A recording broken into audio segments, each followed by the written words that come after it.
आपका समर्पण, आचार्य भगवान का मुस्कुराता हुआ चेहरा, पीछे 24 तीर्थंकर, राधा दीदी ऐसे लग रहा था जैसे भगवान का समूह शरण आ गया हो। 20 तीर्थंकर विधान। क्यों होती है इन विधान की आवश्यकता? क्यों होती है इन धार्मिक कार्यक्रमों की आवश्यकता? जब हमारे जीवन के पुण्य रूपी स्वर्णिम पन्नों पर पाप रूपी काले निशान आ जाते हैं तो ये विधान जीवन का संविधान बदल देते हैं। तालियां कमजोर हैं। यह सौभाग्य है कि हमें आचार्य भगवान के चरणों में उनकी वंदना का अवसर मिला। 4 पंक्तियां रखता हूं आचार्य भगवान के चरणों में। ऊपर उठने को खारापन, ऊपर उठने को खारापन जब अधीर हो जाता है, ऊपर उठने को खारापन जब अधीर हो जाता है, बूंद बूंद में सागर ढलकर मृदुल नीर हो जाता है। जियो और जीने दो जिसने महामंत्र बनाया है, जियो और जीने दो जिसने महामंत्र बनाया है, उनका अंतर्मन जीते जी महावीर हो जाता है, उनका अंतर्मन जीते जी महावीर हो जाता है। 4 पंक्तियां भगवान महावीर से कवि समाज की ओर से निवेदन, आपकी ओर से निवेदन, और ये निवेदन लगे कि आप रोज प्रार्थनाओं में करते हैं, ऐसा निवेदन स्वीकार होना चाहिए। तो मुझे बताएंगे तालियों से आदेश करके कि अखिल विश्व की मानवता का भाईचारा हो जाए, अखिल विश्व की मानवता का भाईचारा हो जाए, देश हमारा दुनिया की आंखों का तारा हो जाए।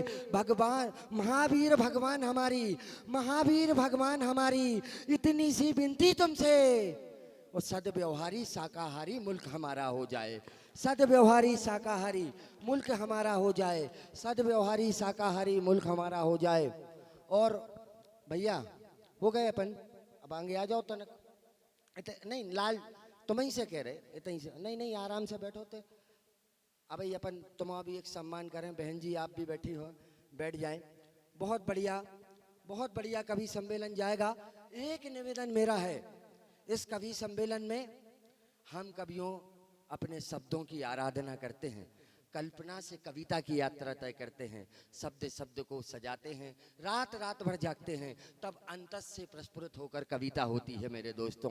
पर आज की रात आचार्य भगवान हमारे सिर के ऊपर हैं, 24 तीर्थंकर हमें अपनी आंखों से साक्षात देख रहे हैं, उनका आशीर्वाद आभा मंडल हमारे सिर पर है। अगर हम कोई बात हास्य में कहते हैं तो आपको गंभीर नहीं होना है, और अगर कोई बात गंभीर कहते हैं तो आपको हास्य में नहीं लेना है। ये कवि सम्मेलन बहुत बढ़िया जाएगा, हास्य भी होगी, मस्ती भी होगी, धर्म की बातें भी होगी, राष्ट्र की बातें भी होगी।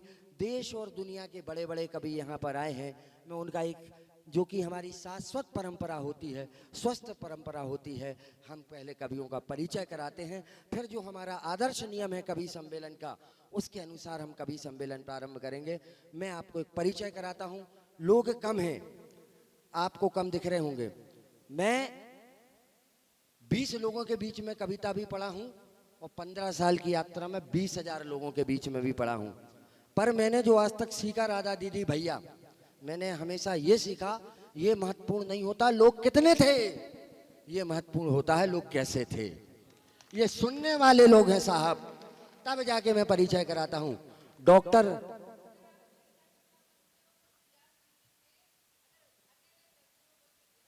वाह वाह वाह वाह वाह दीदी, आपके सानिध्य में आज फिर से इतिहास के पन्नों पर यह कवि सम्मेलन लिखा जाएगा। दीदी मैं स्मरण करा दूं, आज से 5-6 साल पहले 2017 में एक पंच कल्याणक हुआ था यहाँ पर।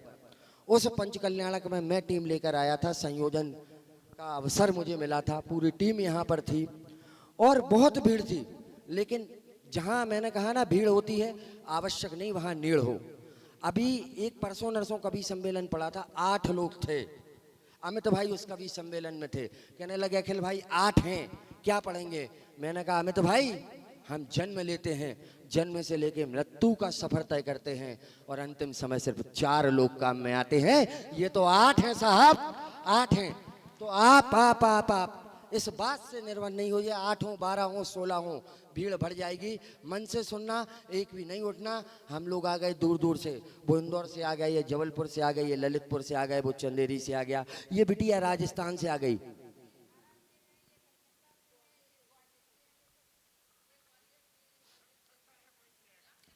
देखिए, कोई कोई लखनऊ से हो, पंजाब से हो, बिहार से हो, मध्य प्रदेश से हो, अभी सब हम आचार्य भगवान के चरणों में हैं, ये बात ज्यादा महत्वपूर्ण है। तो मैं परिचय करा रहा था साहब, इस देखिए दुबले पतले से इस लड़के को देखिए। अरे काय भाई, तुम्हें कहिया लेके खड़े करने पड़ेगा, खड़े हो जाओ। नहीं, इसको तो सही बता रहा, भगवान जब बना रहे थे तो मिट्टी का लोदा था, उन्हें खींच दिया तो ये ज्यादा लंबा हो गया। नाम होता है डॉक्टर अंशुल आराध्यम, इंदौर से आता है, कभी ललितपुर रहता, कभी रतलाम रहता, कहाँ कहाँ रहता नहीं पता, लेकिन मुझे पता है हिंदुस्तान के साहित्य प्रेमियों के दिल में रहता है। बहुत बड़ा गीतकार है, मजा आएगा सुनने पे। एक ऐसा नाम, जब मैं छोटा था और कविता के बीज मेरे अंदर अंकुरित हो रहे थे, तो मेरे बड़े जो आदर्श कवि थे, अगर मैं उनसे कहता था किनको पढ़ूं वर्तमान कवियों में, तो एक नाम वो अक्सर लिया जाते थे, जिन्हें मुक्तक सम्राट कहा जाता है। लोग कहते हैं वो जैन धर्म के कवि हैं, कोई कहते हैं ओज के कवि हैं, लेकिन मैं कहता हूँ वो खोज के कवि हैं। ऐसा कोई विषय नहीं जिस पे पंकज भैया ने नहीं लिखा। पंकज अंगार, ललितपुर, जोरदार तालियां बजाएं। इसको देखो और मुझे देखो, अब हंसो। गेंडे जैसा, वजन 120 किलो, सौरभ भयंकर नाम है, अभी बैठे रहना। अच्छा इसके देखो, इसको देख लो, मुझे देख लो। तो अब क्या हुआ, हम और सौरभ भाई सागर में राधा दीदी घूम रहे थे, तो वो सौरभ भैया वो ये कहने लगे, सौरभ भैया यार रेलवे स्टेशन के बाहर एक वजन तोलने की मशीन थी, तो बोले अखिल भाई वजन तोलना है। तो उस वजन तोलने वाली मशीन पे 5 का सिक्का डालते थे, व्यक्ति खड़ा होता था, वहां से वजन की एक पर्ची निकलती थी जिसपे वजन लिखा आता था। अब पहले मैं गया उस मशीन पर, मैंने 5 का सिक्का डाला, फिर मैं उस मशीन पर खड़ा हुआ, मशीन से पर्ची निकली, उस पे वजन नहीं आया, उस पे लिखा था कृपया वजन तो रखें। उसके बाद ये सौरभ भयंकर खड़ा हुआ, जिसने 5 का सिक्का डाला, फिर ये सौरभ भयंकर खड़ा हुआ, फिर पर्ची निकली, उस पर लिखा आया एक साथ 2 लोग ना खड़े हों। तो ये सौरभ भयंकर है, चंदेरी से आता है। एक बार जोरदार तालियां उठे, बाकी अपने क्रम पर ये बजवा लेगा।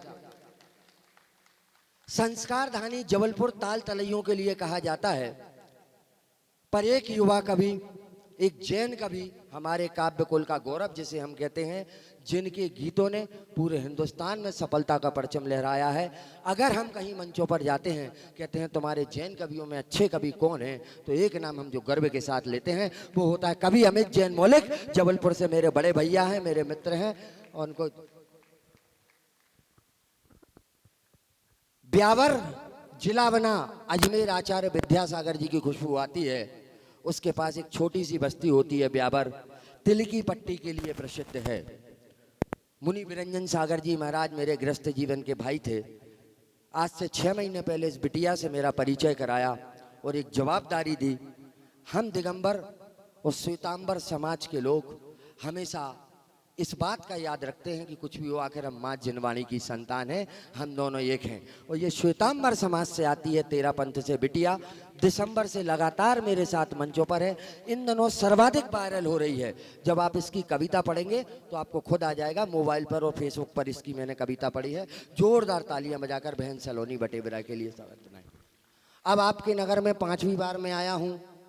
दुबला पतला 32 किलो 300 ग्राम का कवि सागर से आता है, जिसका नाम होता है डॉक्टर अखिल जैन आनंद। अगर थोड़ी सी शर्म हो तो हमारा ने ठोक दो।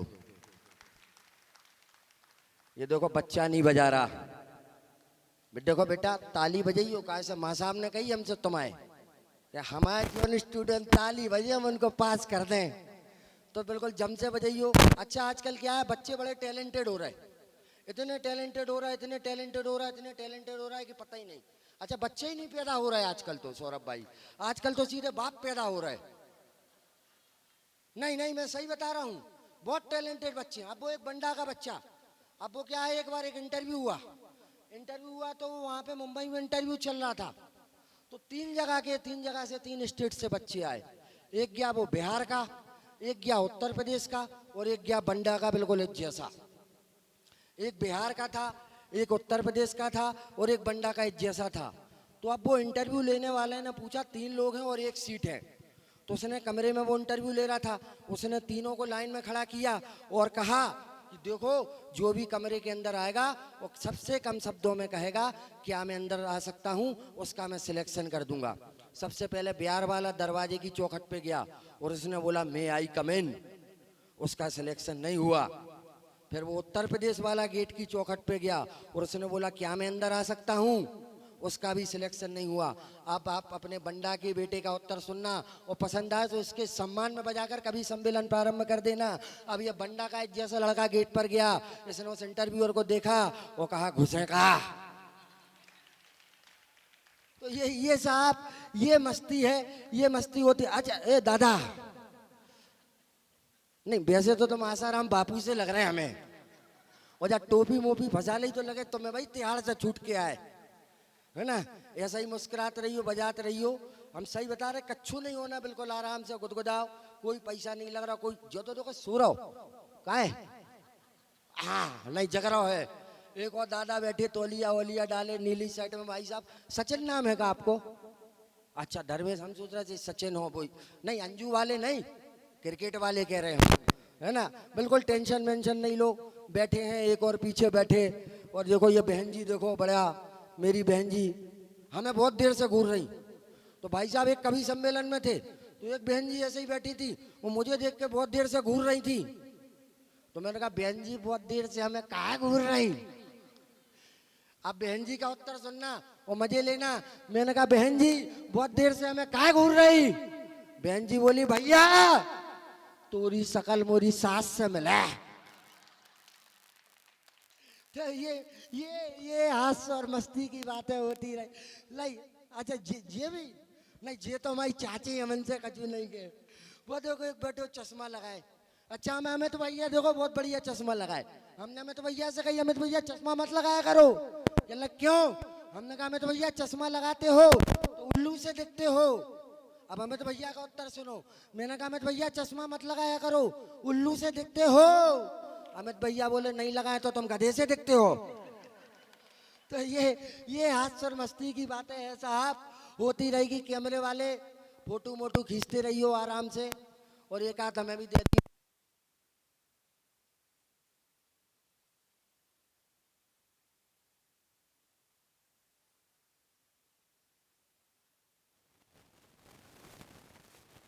करूंगा, लेकिन कवि सम्मेलन में इस वातावरण में शुद्धि का संचार करने हम अपने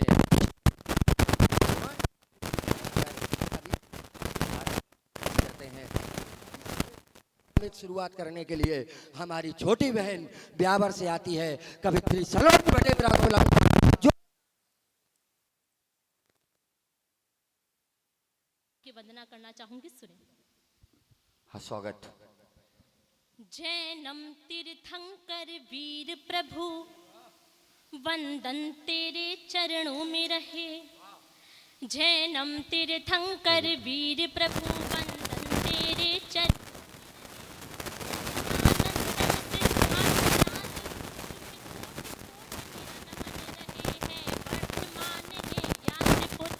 सन्मति श्रुतविधि के ज्ञानी अवसर काल के तीर्थंकर हे चवनाणी केवल ज्ञानी। वरद हस्त रख दो माथे पर धन्य बने सुन जिनवाणी। सम्यक दर्शन का पथ प्रशस्त हो हम भी बन पाए ज्ञानी।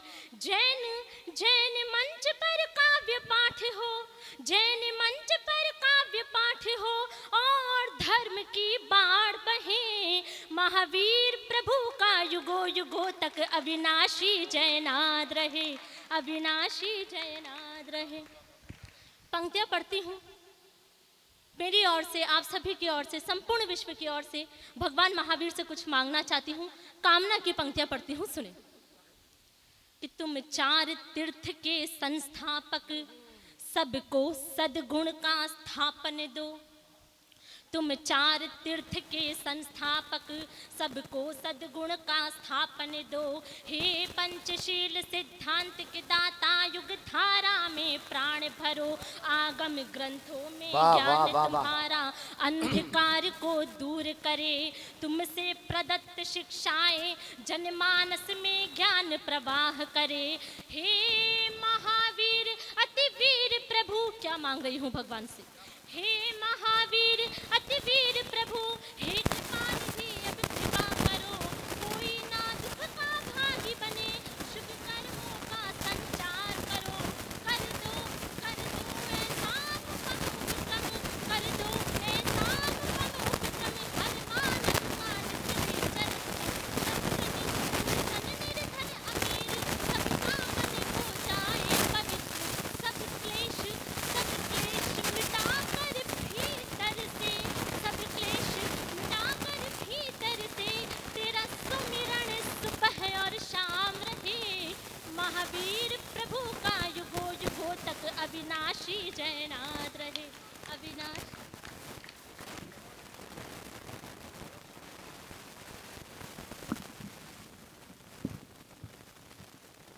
बहन सलोनी ने बहुत गला है और अपने पास गल्ला है। ये बांसुरी है और अपन बांसुरे हैं, तो अपन बीच बीच में आपको बांसुरे जैसा गला बजाते रहेंगे। और बहन, जिस प्रकार तुमने सरस्वती वंदना की, आचार्य भगवान ने तुम्हें साक्षात सुना। याद रखना, आचार्य भगवान के चरणों में तुम्हारी सरस्वती वंदना आज तुम करके ब्यावर जा रही हो। आज तुम्हें जो आशीर्वाद मिलेगा, आशीर्वाद तुम अपनी काव्यात में देख लेना। इस सफलता के शिखर पर पहुंचना है तुम्हें। महिलाएं बहुत ज़्यादा हैं। नंबर 3 पलंग नंबर 13 के लोग मोबाइल लगा रहे, नहीं लगाओ। इतनी रात में 2 ही लोगों के मोबाइल आते हैं, एक उधार का एक जुगाड़ का। ना उधार वाले हो ना जुगाड़ वाले हो। थोड़े से पास आ जाओ भैया, आ जाओ आ जाओ आ जाओ। अरे यार, वो सीमा इधर 4 बच्चों के साथ आ गई, तुम 4 कदम नहीं आ पा रहे। हाँ आ जाओ, तुम भी आ जाओ, आ जाओ आ जाओ।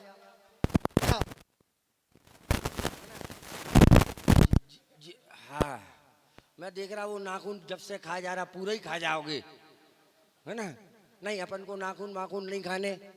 बढ़िया बढ़िया मस्ती में बैठो आराम से। बहन जी बहुत मस्ती के मूड में है। चश्मे बाई से अरे खुजा रहे, अरविंद केजरीवाल हो जाओगे खुजा के। ज़्यादा खुजली नहीं करने अपन को। भैया लाल वाले, आप भी तनकते आ जाओ आ जाओ। अरे कहा है वो अलग, हमें ऐसा लगे कि जो हमारे क्षेत्र को है, तुम बंडा से बाहर जा रहे। वोट तो इतनी देते हो ना, इतनी बैठने अपन को, तो आराम से बैठो बेटा। तो बहुत बढ़िया सलोनी ने करी। अब अगले कवि को खड़े करेंगे। महिलाओं की पावन उपस्थिति है। हंसी आ रही नहीं, हंस लो आराम से, कोई टैक्स नहीं। मोदी जी ने फ्री किया हंसना। अपन को भाभी जाने भी नहीं, अपन को सिर्फ घर से मंदिर आने हो, मंदिर से घर जाने, एक के अलावा अपन को जाने भी नहीं। जो उनको जाने जान दो, है ना। तो बिल्कुल टेंशन नहीं लो। तो देखो महिलाओं की, अब देखो क्या क्या हमारी भारतीय महिलाएं। देखो भाभी जी बैठी पल्ला लिए, वो भाभी जी बैठी पल्ला लिए, वो भाभी जी बैठी पल्ला लिए, ये भाभी जी बैठी पल्ला लिए, 2 भाभी जी बैठी पल्ला लिए। ये हिंदुस्तान है साहब, ये हमारे संस्कार हैं। एक समय था घर में अगर बहुएं होती थी और अगर पिताजी के जूतों की आवाज आती थी तो बहुएं पल्ला ले लेती थी। घर में अगर बहुएं होती थी तो पिताजी खांस के गुजरते थे, सीढ़ी पे चढ़ के खांस देते थे कि बहू अगर होगी व्यवस्थित हो जाएगी। जब 4 पंक्तियां में तो भाई आपके पसंद की पढ़ दूं। विदेशी आ गया कल्चर, जड़ें फिर भी सलामत हैं। विदेशी आ गया कल्चर, जड़ें फिर भी सलामत हैं। अदब तहजीब के रिश्ते अभी तक सांस लेते हैं। और भुला दी जब से बहुओं ने कदम की आहटें तब से, भुला दी जब से बहुओं ने कदम की आहटें तब से। और पिताजी घर में घुसते हैं तो पहले खांस लेते हैं। पिताजी घर में घुसते हैं तो पहले खांस लेते हैं। महिला शक्ति बहुत बैठी है। हमें लगता है भाभी जिस तरीके से मुस्कुरा रही हो, घर में बर्तन भैया को देके आई हो। नहीं समझ में आ रही। अच्छा संगे मान के आ रहे। विकास परिषद भारत सरकार द्वारा जिसे साहित्य में डॉक्टरेट और डीलिट की उपाधि दी गई, वो डॉक्टर अंशुल आराध्यम। सार्वजनिक मंचों से मैं ये बात हमेशा कहता हूँ, मेरे जीवन में अगर कविता के का से मेरा पहला परिचय हुआ था तो वो डॉक्टर अंशुल आराध्यम ही थे, जिनके गीतों का मैं बड़ा प्रशंसक हूँ। जब ये गीत पढ़ेंगे आपकी तालियां खुद बता देंगी अंशुल भाई का कद और पद क्या है। एक बार जोरदार तालियां डॉक्टर अंशुल आराध्यम के लिए।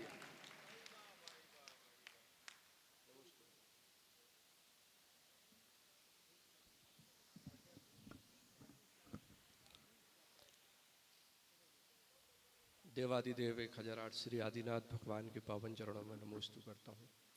आचार्य भगवान के पावन चरणों में नमन करता हूँ। आप सभी की पावन उपस्थिति को प्रणाम करता हूँ। एक अच्छी बात देखने को मिल रही है कि आप जितना अच्छा हास्य सुन रहे हैं उतना ही बढ़िया आप संवेदनाओं की कविता पर पंक्तियों पर ताली बजा रहे हैं। ये मूल रूप से कवि सम्मेलनों में देखने नहीं मिलता है, पर आप लोगों के भीतर ये बात देखी है कि आप कविताओं पर भी उतनी ही संवेदना के साथ आहवाह कर रहे हैं, जो हमारे जैन धर्म के लिए भी, हमारी समाज के लिए भी चिंतन के स्तर पर जरूरी है। मैं अखिल भैया ने बताया कि श्रृंगार का कवि हूँ, मगर एक हमारी मर्यादा है। हम 24 तीर्थंकरों के बीच में बैठे हैं, केंद्र में बैठे हैं और आचार्य भगवान के पावन चरणों में बैठे हैं। इसलिए आज मैंने प्रण किया कि मैं श्रृंगार नहीं पढ़ूंगा, पर जैन दर्शन की कविता आप सबकी झोली में सौंपना चाहूँगा। पर मेरा मन है कि उतनी ही संवेदना, उतनी ही चेतना के साथ आप कविता सुने, जैसे कभी श्रृंगार, जैसे कभी हास्य सुना जाता है।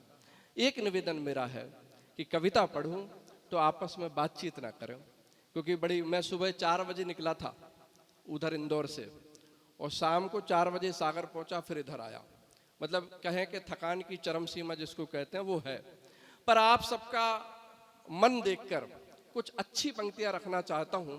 एक बात और बताना चाहता हूं कि पिछले 13 वर्षों से कवि सम्मेलनों की श्रृंखला में हूं, पर आज जो कविता पढ़ना चाहता हूं, मैं 24 तीर्थंकरों के सामने खड़े होकर एक बात कहना चाहता हूं कि आज जो कविता कहना चाह रहा हूं वो ना तो इन कवियों ने अभी तक सुनी है, और पूरे भारत देश में पहला शहर, पहला गांव बंडा ऐसा है जहां पहली बार ये कविता प्रेषित कर रहा हूं। सुनिएगा भैया, ये कविता उत्सव की कविता है, महोत्सव की कविता है। मैं मानता हूं कि इस धरती पर अगर सबसे बड़ा महोत्सव है, सबसे बड़ा उत्सव है, ना वो होली है, ना दीपावली, ना रक्षाबंधन, ना किसी का वैवाहिक समारोह है, ना कोई विधान है। सबसे बड़ा उत्सव अगर कोई है तो पंच कल्याणक महामहोत्सव होता है। तो मैंने पंच कल्याणक पर कविताएं लिखी। 4-4 पंक्तियों के माध्यम से 24 तीर्थंकर भगवानों के जो पंच कल्याणक होते हैं उसमें जब अच्छा उत्सव क्यों है, उत्सव क्यों नहीं होगा जब इस धरती पर तीर्थंकर भगवान का गर्भ कल्याणक होता, उसके 6 माह पूर्व से रत्नों की बरसातें होने लगती हैं। उधर ना कोई रूखा सूखा, ना कोई भूखा रहता है। जब गर्भ में आते हैं तो माता को 16 सपने आते हैं। सौधर्म इंद्र इंद्राणियां स्वर्ग से भूमि पर आते हैं, फूल बरसाते हैं, गायन करते हैं, मंगल आरती करते हैं। जब तप होता है तो तप कल्याणक मनाते हैं, ज्ञान होता है तो ज्ञान कल्याणक में समूह शरण की रचनाएं होती हैं, और जब मोक्ष होता है तो तीनों लोक के जीवों को 1 मिनट की शांति का अनुभव होता है, भले चाहे वो नारकी जीव क्यों ना हो। तब मैं पहली 4 पंक्तियां रखता हूं। सुनिएगा, पीछे अखिल भैया आप कह रहे थे, सुनना सभी लोग भैया। रूखा ना सूखा ना भूखा रहा कोई, प्रकृति प्रेम संजोने लगी थी। रूखा ना सूखा ना भूखा रहा कोई, प्रकृति प्रेम संजोने लगी थी। गर्भ में आने के 6 माह पूर्व से रत्नों की बरसात होने लगी थी। गर्भ में आने के 6 माह पूर्व से रत्नों की बरसात होने लगी थी। 16 स्वप्न की शुभ सूचना पाके खुशियाँ भी खुशियाँ सजाने लगी थी। अरे माता की सेवा में इंद्राणी देवियाँ स्वर्ग से भूमि पे आने लगी थी। माता की सेवा में इंद्राणी देवियाँ स्वर्ग से भूमि पे आने लगी थी। अब जन्म हुआ प्रभु का तिहु लोके के जीवे अलौके के शांति धरे हैं। जन्म हुआ प्रभु का तिहु लोके के जीवे अलौके के शांति धरे हैं। सौधर्म इंद्र सोमी रूप ले जाके बालक का अभिषेक करे हैं। इंद्र सुरेंद्रादि परिवार के संग आकर के कर जोड़े खड़े हैं। इंद्र सुरेंद्रादि परिवार के संग आकर के कर जोड़े खड़े हैं। देख के बालक का मुख मंडल सूर्य शशि सब मौन पड़े हैं। देख के बालक का मुख मंडल सूर्य शशि सब मौन पड़े हैं। गर्भ, जन्म और अब तप। सुन रहे हैं ना भैया? तब सुनिएगा। देख के बालक का मुख मंडल सूर्य शशि सब मौन पड़े हैं। धन कन कंचन राज भवन सुख अक्षुण वैभव त्यागे चले हैं। धन कन कंचन राज भवन सुख अक्षुण वैभव त्यागे चले हैं। वैराग्य उपजा तो मुनि दीक्षाधारी है, पिछले भवों के ये पुण्य फले हैं। एक बात बताना चाहता हूँ, तीर्थंकर भगवान के साथ प्लानिंग नहीं होती थी कि वो अब प्लान कर रहे हैं 2 साल पहले से कि अब चलो अब वैराग्य हो रहा है, अब दीक्षा ले। नहीं, एक बार बिजली तड़की, किसी का शव जा रहा है, उसको देख लिया, अचानक से वैराग्य आया और मुनि दीक्षा के लिए निकल गए। सुनाता हूँ, सुनिएगा कि धन कन कंचन राज भवन सुख अक्षुण वैभव त्यागे चले हैं। वैराग्य उपजा तो मुनि दीक्षाधारी है, पिछले भवों के ये पुण्य फले हैं। ज्ञायक भाव सुभाव में लीन है, पूरब के सब कर्म जले हैं। शोभित रागी परम शुद्ध बोधि स्वयं से स्वयं की दिशा में चले हैं। शोभित रागी परम शुद्ध बोधि स्वयं से स्वयं की दिशा में चले हैं। 4 ज्ञान के धारी, 3 ज्ञान के धारी तो जो है वो जन्म से होते थे, गर्भ से होते थे। तब मैंने इसको कैसे निभाया, सुनिएगा आप लोग। 2-5 मिनट और बात ना करें। मति श्रुति अवधि तो जन्म से पाया है, अब मन पर्याय के धारी हुए हैं। जब ज्ञान होता है कि मति श्रुति अवधि तो जन्म से पाया है, अब मन पर्याय के धारी हुए हैं। ओमकार ध्वनि दिव्य रूप में बिखरी तो धन्य सभी संसारी हुए हैं। ओमकार ध्वनि दिव्य रूप में बिखरी तो धन्य सभी संसारी हुए हैं। तत्व स्वरूप में रूप ढला, अविनाशी हुए अविकारी हुए हैं। अरिहंत अवस्था में श्री जी ने राज जी तिहु लोक पे उपकारी हुए हैं। अरिहंत अवस्था में श्री जी ने राज जी तिहु लोक पे उपकारी हुए। और 3 महीने में, मतलब 5 दिनों में तो ये 4 कल्याणक लिखे गए।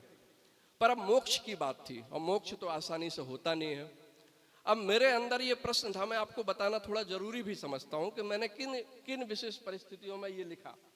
अब मुक्ति जब हुई तो शरीर भी नहीं है, अब वो मोक्ष भी पहुंच गए। एक गति में जीव को मोक्ष मिल जाता है। हम चार मोड़ लेते हैं, तीर्थंकर भगवान का 1 मोड़ होता है, 1 मोड़ के उपरांत और बहुत कम अंतर मुहूर्त में उनको मोक्ष हो जाए। अब मैं सोचने लगा कि शरीर पर लिखूं या आत्मा पे लिखूं, तो ऐसा मुश्किल दिख रहा था मोक्ष लिखना। 3 महीने बीते, उसके बाद अभी 3 दिन पहले मोक्ष कल्याणक पे लिखा और पहला कवि सम्मेलन बंडा में हुआ। तो मैं मोक्ष आपको सुनाना चाहता हूँ, सुनिएगा। अरिहंत अवस्था में श्री जी ने राज जी तिहु लोक पे उपकारी हुए हैं। अब सुनिए, मोक्ष सुनना कि पुण्य ना पाप ना देह ना नेह, ना शब्द ना भाषा ना भाव ना वाणी, कुछ भी शेष नहीं रहता है। कि पुण्य ना पाप ना देह ना नेह, ना शब्द ना भाव ना भाषा ना वाणी, कर्ता ना कर्म ना कोई कुटुंबी, ना काम ना क्रोध ना कथ्य कहानी, कर्ता ना कर्म ना कोई कुटुंबी, ना काम ना क्रोध ना कथ्य कहानी, रोग ना शोक ना व्याधि उपाधि, ना पुण्य का योग ना पाप की हानि, रोग ना शोक ना व्याधि उपाधि, ना पुण्य का योग ना पाप की हानि, तत्व स्वरूप अनूप अखंड है लीने हुए प्रभु केवल ज्ञानी, तत्व स्वरूप अनूप अखंड है लीने हुए प्रभु के।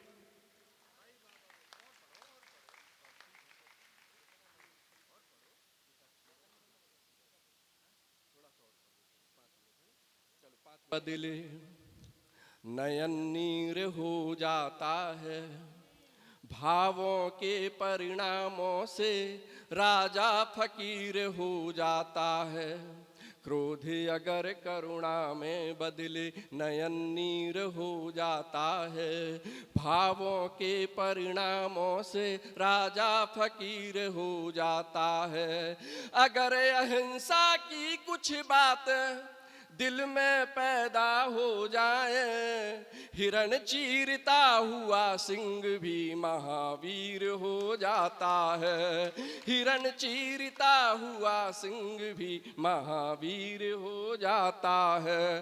तो क्रोध मान माया लोभ छोड़ के जो धीरज धरोगे तो धरा पे धर्म धीर बन जाओगे। वाह अंशुल वाह। क्रोध मान माया लोभ छोड़ के जो कभी सम्मेलनों में एक चीज और भी होती है, जब किसी को जल्दी बैठाना होता है ना तो पीछे वाह वाह की जाती है। एक बार अखिल भैया के सम्मान में जोरदार ताली बजा। नहीं अंशुल, तुम अपनी धर्म पत्नी के सामने बाबा के ना वो नहीं बैठेगी, है ना, ये कभी सम्मेलन में ही होता है। क्रोध मान माया लोभ छोड़ के जो धीरज धरोगे तो धरा पे धर्म धीर बन जाओगे, चेतना में चिंतन का चंदन लगाओगे तो चारु चंद्रमासी तस्वीर बन जाओगे, चेतना में चिंतन का चंदन लगाओगे तो चारु चंद्रमासी तस्वीर बन जाओगे, ज्ञान की गंभीरता को गरिमा से गाओगे तो गणधर गौतम गंभीर बन जाओगे, ज्ञान की गंभीरता को गरिमा से गाओगे तो गणधर गौतम गंभीर बन जाओगे, एक बार आत्मा में जाओगे तो सत्य कहता हूँ महावीर बन जाओगे, एक बार आत्मा में जाओगे तो सत्य कहता हूँ महावीर बन जाओगे। किसने कहा अहिंसक हो जाना साहस की बात नहीं। चार पंक्तियां मुनीश्वरी आचार्य श्री के पावन चरणों में सौंपना चाहता हूं, सुनिएगा। किसने कहा अहिंसक हो जाना साहस की बात नहीं, ईश आत्मा का अनुभव है जग के रस की बात नहीं। तो आत्म को परमात्म करना खुद का पूर्ण समर्पण है, पानी पर पानी लिख देना सबके बस की बात नहीं, पानी पर पानी लिख देना सबके बस की बात नहीं। चार पंक्तियां और जरूरी समझता हूं इस बात के लिए दोस्तों, बिल्कुल स्वागत, कि लोग कहते हैं कि तुम्हारे पास प्रूफ क्या है कि जैन धर्म इस धरती का सबसे प्राचीन दर्शन है, सबसे प्राचीन धर्म है। मैं भाई साहब उनको उत्तर देता हूं कि जहां भी आप जमीन खोद दें उधर से सिर्फ आदिनाथ से महावीर भगवान की मूर्तियां निकलती हैं। इससे बड़ा सबूत हमको क्या देना है कि जैन धर्म इस धरती का सबसे प्राचीन बहुत प्रसिद्ध पंक्तियां हैं, चार जो ध्यान से सुने आप। जितने व्रत संयम पालोगे उतनी रंगत पाओगे। वाह वाह वाह वाह वाह। ये जैन दर्शन का गुण रहस्य बता रहा हूं, इस पंक्ति में सुनिएगा। जितने व्रत संयम पालोगे उतनी रंगत पाओगे, जितना खुद की तरफ जाओगे उतने तीर्थ पाओगे। दुनिया वालों इस धरती को जहां जहां भी खोदोगे आदिनाथ से महावीर भगवान की मूरत पाओगे। तो अंतिम प्राण पंक्तियां सौंपना चाहता हूं, सुनिएगा और विदाई देना। बिल्कुल अंतिम है भाई साहब। कि आत्मा में ज्ञान का जो सूरज ही उगाओगे तो सारे जगह के लिए प्रभात बन जाओगे। वाह वाह वाह वाह, बहुत कठिन नहीं है, वाह वाह। मैं सच बता रहा हूं। जब पारसनाथ भगवान के दर्शन किए तो ये पंक्तियां भी निकल के आई कि आत्मा में ज्ञान का जो सूरज ही उगाओगे तो सारे जगह के लिए प्रभात बन जाओगे। छोड़ के बुराई यदि मृदुता ना आई तो भलाई करके भी काली रात बन जाओगे। छोड़ के बुराई यदि मृदुता ना आई तो भलाई करके भी काली रात बन जाओगे। बन जाओगे यदि विवेकवान तो स्वयं धर्म की धरा पे बरसात बन जाओगे। और क्रोध पे विजय पाके क्षमा धार लोगे यदि तो कमठ नहीं पार्श्वनाथ बन जाओगे। क्रोध पे विजय पाके क्षमा धार लोगे यदि तो कमठ नहीं पार्श्व।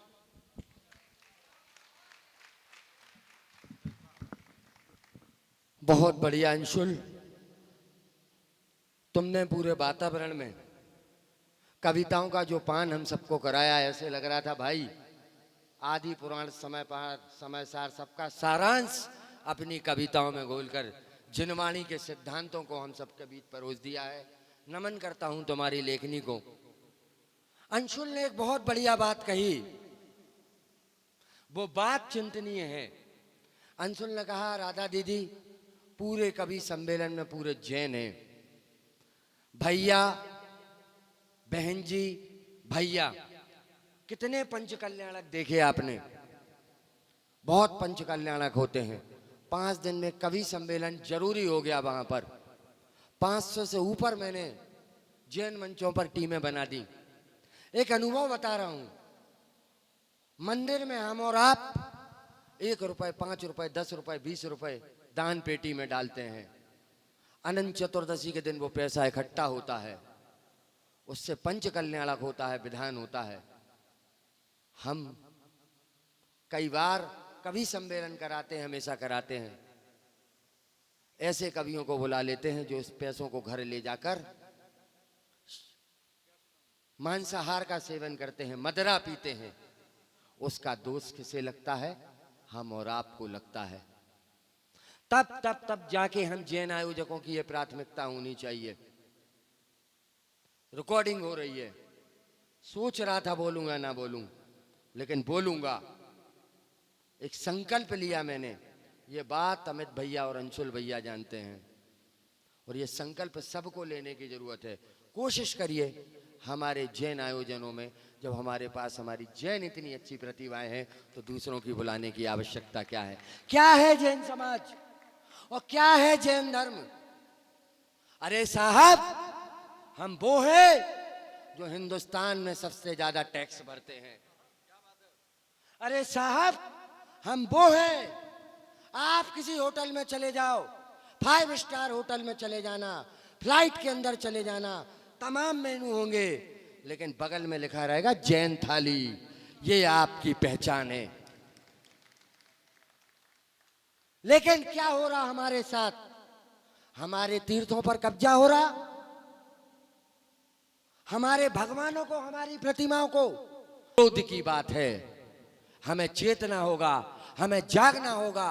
सिर्फ बैनर नहीं लगाना, सिर्फ पोस्टर नहीं लगाना, सिर्फ गोष्ठी नहीं करना। एक संकल्प लेना कल मंदिर में, अभी गुरु चरणों में, जहां भी देवशास्त्र गुरु की बात आएगी, हम अपने प्राण गवा देंगे पर उनकी रक्षा में हमेशा जुटे रहेंगे। दिगंबर संतों के पीछे लोग पागल होते हैं।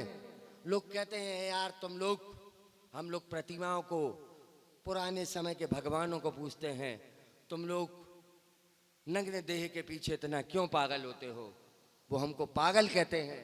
तब जाके मुझे अपनी 4 पंक्तियां याद आती हैं कि धरती प्यासी हो जाए तो, धरती प्यासी हो जाए तो बादल होना अच्छा है, धरती प्यासी हो जाए तो बादल होना अच्छा है, आंखें हो सूनी सूनी तो काजल होना अच्छा है, और पागलपन पर हंसने वालों जिन हाथों में पिच्छी है, पागलपन पर हंसने वालों जिन हाथों में पिच्छी है, और ऐसे गुरुओं की भक्ति में पागल होना अच्छा है, ऐसे गुरुओं की भक्ति में पागल होना अच्छा है, ऐसे गुरुओं की भक्ति में पागल होना अच्छा है। और लीजिए साहब, क्रम को बढ़ाते हैं। सलोनी ने महावीर वंदना की, वातावरण को शुद्ध किया, अंशुल ने चिंतन दिया, धर्म का मनन हमको दिया, ज्ञान दिया। अब थोड़ा सा माहौल बदलना चाहिए। एक मेरा प्रिय मित्र चंदेरी से आता, बहन जी बैठे ना, चंदेरी साड़ी क्या शहर है, साड़ी लेके आया, कह रहा था जितनी बहनें बैठी बाद में सबको दें। अगर इसके साहस की बता दूं, इसके समर्पण की बजा दूं, तो खड़े होने के पहले तालियां बजा देना। चंदेरी में जब दिगंबर संतों के संग की तपस्या चल रही थी, चातुर्मास चल रहा था, कुछ जैन विरोधी समुदाय के लोग उपसर्ग करते हैं, दिगंबर संतों के ऊपर हिंसात्मक माहौल बनाते हैं, पूरी नगरी के दरवाजे बंद हो जाते हैं, लड़के डरते हैं, संत मंदिर जी में चले जाते हैं। तब एक लड़का कुछ युवाओं के साथ एक हाथ में केसरिया ध्वज लेकर और जय जिनेंद्र का नारा लगाकर, लमोकार मंत्र का पाठ कर दौड़ता रहता है, संतों की रक्षा में लड़ता है, और इसके सीने पे आज भी देखोगे तलवारों के निशान हैं। तालियां, इतनी सी तालियां, इतनी सी तालियां, ये स्वागत। जब सौरभ के साथ घटना हुई, बड़े बड़े लोगों ने घटना के बाद देश के संतों ने आशीर्वाद दिया। मुनि पुंगव जी सुधा सागर जी का विशेष भक्त है। लोगों ने कहा सौरभ के सीने में तलवार के निशान हैं। मैं भी उसका मित्र हूँ। मैंने उसको अस्पताल में फ़ोन लगाया, मैंने कहा सौरभ तेरे सीने में तलवार के निशान हैं, तुझे दर्द हो रहा होगा। सौरभ बोला अखिल भाई, जिसके अंतस में 2400 भगवान है, उसके सीने में तलवार के निशान कुछ नहीं कर सकते। जोरदार तालियां बजाए सौरभ भयंकर चंदेरी।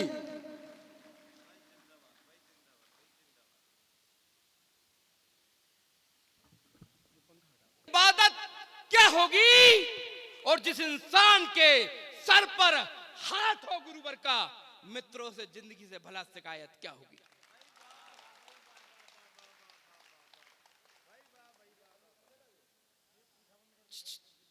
ये बंद करो भाई। मेरे मित्र सौरभ जी बैठे हुए हैं, जय जिनेंद्र, तमाम रिश्तेदार है। बंडा एक पवित्र पावन धरा है, और बंडा होगी भी जिसने ऐसे गुरुदेव को जन्म दिया है, वो धरा वास्तव में पवित्र पावन होगी। संपूर्ण धरा को प्रणाम करता हूँ, राधा दीदी आपको प्रणाम करता हूँ। इतने बड़े परिसर में जब पूज्य भगवान की, नेमिनाथ भगवान जी की प्रतिमा है ना, आदिनाथ भगवान की, लेकिन जैसा कि गुरुदेव के गुरुदेव आचार्य भगवंत एक स्वर विद्यासागर जी महामुनिराज हम सबके हृदय में वास करते हैं, आचार्य श्री नेमी सागर जी महाराज हम सबके हृदय में वास करते हैं। तो हमें पाठशालाओं में क्या अध्ययन कराया जा रहा है, लेकिन हमें करना क्या चाहिए। हम देख रहे हैं हमारी समाज की स्थिति क्या हो गई। दीदी हर दूसरे घर को छोड़ के तीसरे घर में 4 लड़के कुंवारे बैठे हुए हैं।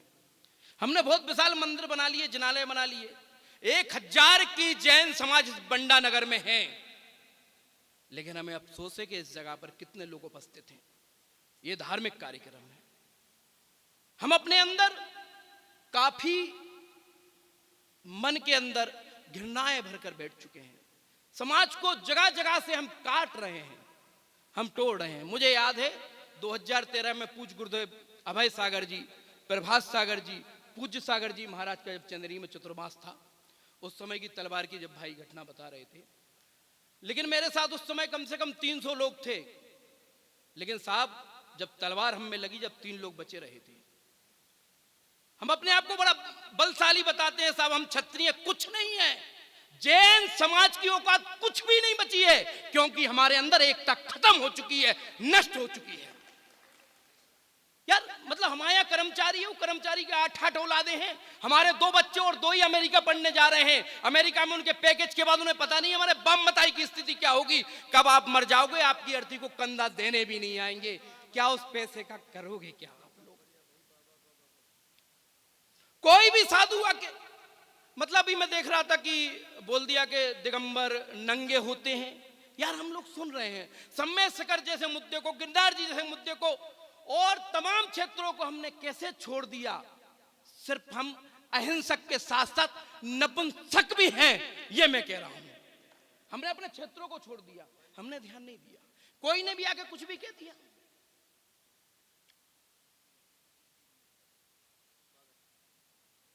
जैन साधु क्या होते हैं, संत क्या होते हैं, हम उस चर्या को याद करें। अंशुल भाई मुझे आपकी वो 4 पंक्ति याद आती हैं जो जैसे आचार्य भगवंत की चर्या है, गुरुदेव की चर्या है कि आजीवन त्याग नमक चीनी का, हरी दही चिकनाई का, सूखे फल मेवा फूल तेल, सोने के लिए चिटाई का, पहले से बिना बचाए ही हो जाए गमन पुरवाई का, ले रहे सदा आनंद आत्मा की अनुपम गहराई का। एक दिन की चर्या वो कोई जी नहीं सकते जो दिगंबर साधुओं को नंगा के देते हैं और हम जैसे बुज़दिल बस सिर्फ सुनते हैं। लेकिन साधु क्या होते हैं, जैन संत क्या है, वो बताने का प्रयत्न कर रहा हूं कि जैन संत क्या होते हैं। अब तो ये जानो तुम, क्षमा भाव इनमें है, अब तो ये पहचानो तुम, त्याग तपस्या का जैन संत वो आदर है कि धरती जिनकी बिछौना और अंबर जिनकी चादर है, एक बार खड़े होकर करते जो आहार है, ऐसे त्याग दिगंबर मुनिवर का दरबार है। आहार में एक बाल भी अंतराय बन जाता है। जैन संस्कृति में त्याग का महत्व बताया जाता है। नग्न और दिगंबर में करके देखो मनन, और नग्न सिर्फ वासना है, दिगंबर है भगवान।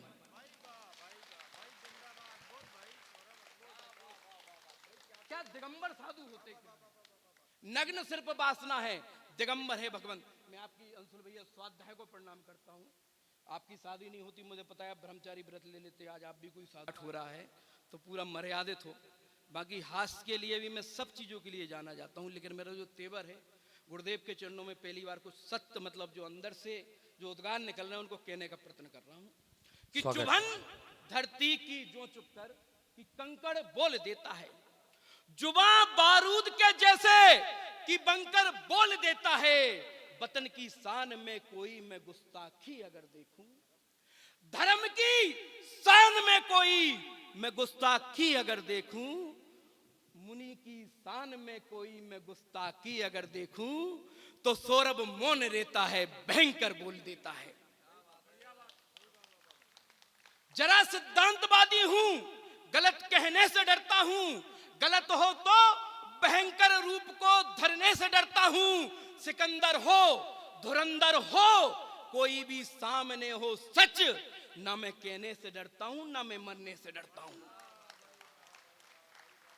हम सर्वाधिक टेस्ट जमा करते हैं तो कहना चाहता हूं कि अभी सीमाओं पर तैयारियां चाहे तो कम कर दे। जो घर में लग गई दीमक दबा कुछ उसकी हम कर दें और समझ लेंगे किसी दिन चीन पाकिस्तान का मसला। यहां गद्दार जितने हैं पहले उनको खत्म कर दें। यहां गद्दार जितने हैं। जैन धर्म क्या है, जैन साधु क्या है और साधु की चर्या क्या होती है। एक अनूप मंडल ने टिप्पणी की थी कि साहब ये जितने भी जैन साधु हैं ये कोरोना जैसी बीमारी लेके आए, मतलब ऊल झलूर कुछ भी कहा। उसके साथ तमाम संगठन भी एकत्रित हो गए। अभी कुछ एक कोई कथावाचक ने साधुओं के लिए बोल दिया, लेकिन जैन साधु और जैन धर्म उनकी त्याग तपस्या क्या होती है वो कहने का प्रयत्न कर रहा हूं। नमन हमारा जैन धर्म और जैन धर्म के संतों को, नमन हमारा ऋषभदेव से महावीर भगवंतों को। क्या होती है त्याग तपस्या, जीव दया की भाषा क्या, कैसे होते विधि विधान और समता की परिभाषा क्या, और तुम्हें ज्ञात नहीं भौतिक युग में कैसे प्राणी चलता है। जहां अहिंसा का दीपक भी सबके मन में जलता है। जम्बू द्वीप के भरत क्षेत्र के आर्य खंड में रहते हैं हिंसा तजकर सिर्फ अहिंसा की हम सब जय कहते हैं। जाति वर्ग से ऊपर हमने मानवता से प्यार किया, लेकिन तुमने जैन धर्म के सिद्धांतों पर वार किया। क्या है साहब जैन धर्म के सिद्धांत? कि जो करुणा की भाषा बोले जैन धर्म की जय बोलो, हर एक के मन में अमृत घोले जैन धर्म की जय बोलो। जैन धर्म जो मोक्ष महल का मार्ग दिखाने वाला है, बीत राग वही शादबादमय बस अमृत का प्याला है, और सारे जग को नित्य नियम का पथ दिखलाता जैन धर्म। पाप मुक्त जीवन जीने की कला सिखाता जैन धर्म। जैन धर्म जो महावीर के पथ पे निस्दिन चलता है, और घोर अंधेरी इन रातों में दीप सरीका जलता है।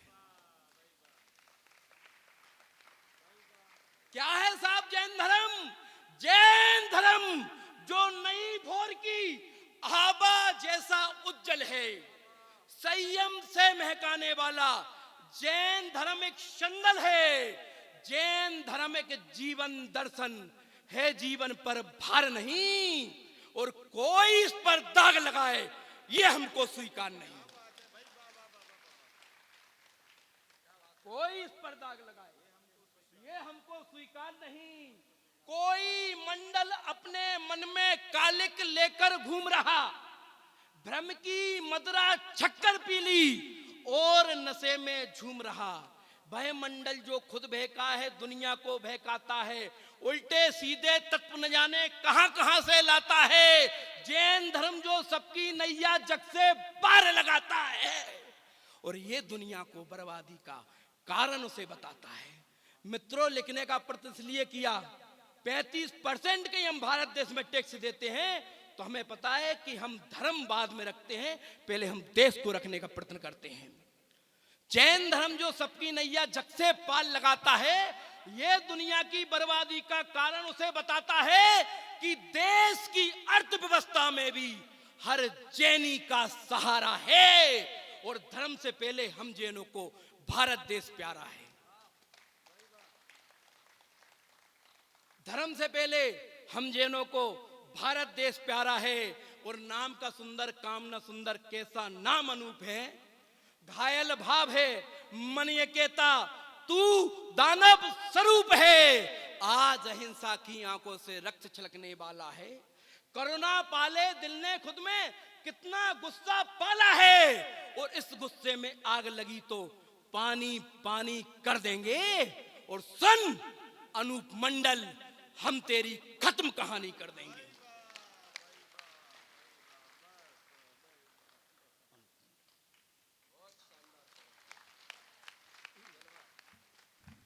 चीजें मैंने शुरू में कहा था, कल्पना से हम कविता की यात्रा करते हैं, पर उस कविता के पीछे जो हमारे अंतस में छुपा कवि होता है, वह बहुत संवेदनशील होता है। वह संवेदनशीलता ही थी। कितनी बड़ी चंदेरी में बंदा कह रहा है 300 लोग थे, सिर्फ 3 बचे। सम्यक दर्शन, सम्यक ज्ञान, सम्यक चरित्र, ये 3 लोग रत्नत्र थे। जोरदार तालियां भाई, क्या बात।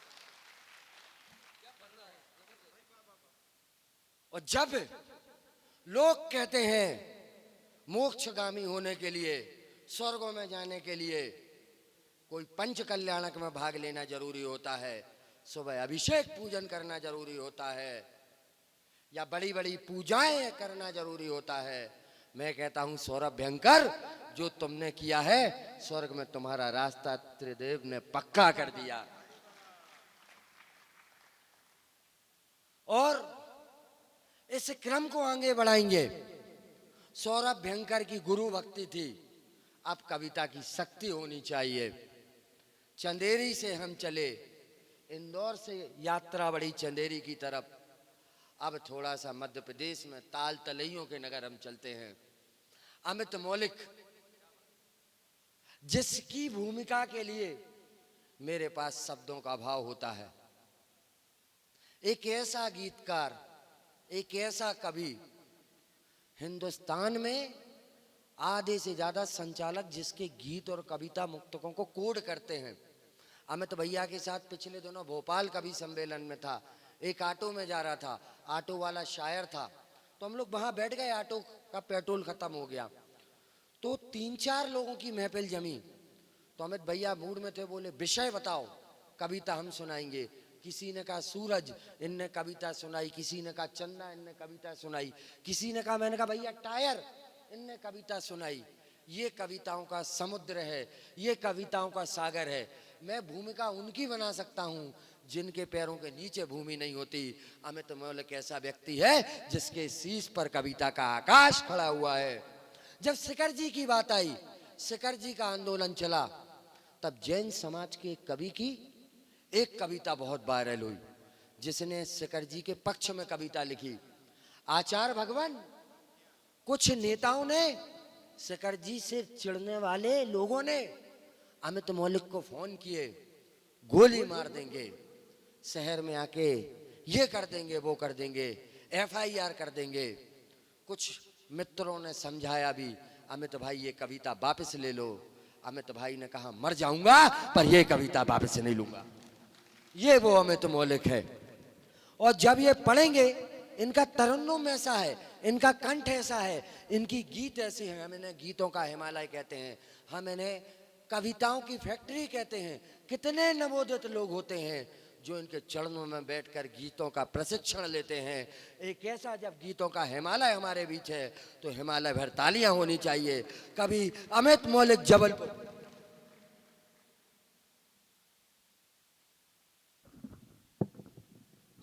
बहुत मूल्यवान है। कम समय में ज़्यादा बातचीत होगी, ज़्यादा कविता होगी।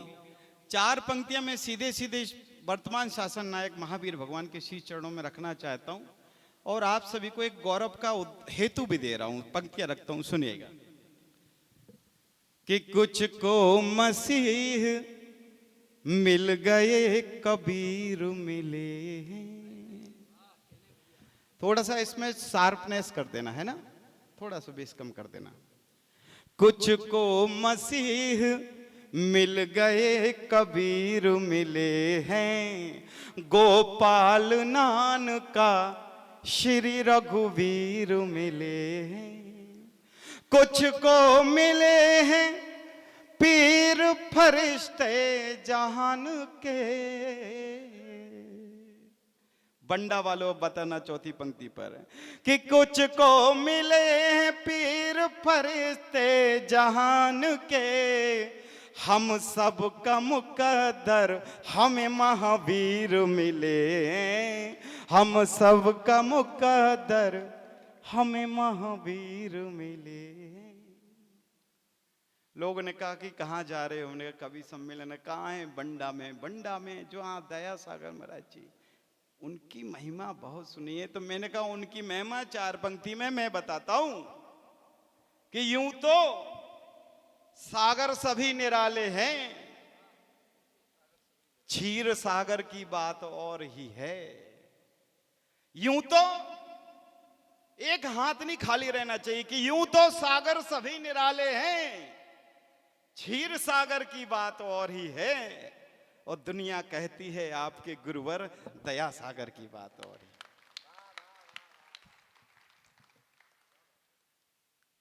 जब गुरुदेव के दर्शन किए, मन में क्या भाव आया? एक कवि हृदय के मन में क्या भाव आया? और वो भाव यदि आपके हृदय में भी आ जाए तो गुरु वंदना आपकी सार्थक हो जाएगी। पंक्तियां निवेदित करता हूं, सुनिएगा। कि जिंदगी भर सफल में रहे, पर वहीं के वहीं रह गए। जिंदगी भर सफल में रहे, पर वहीं के वहीं रह गए।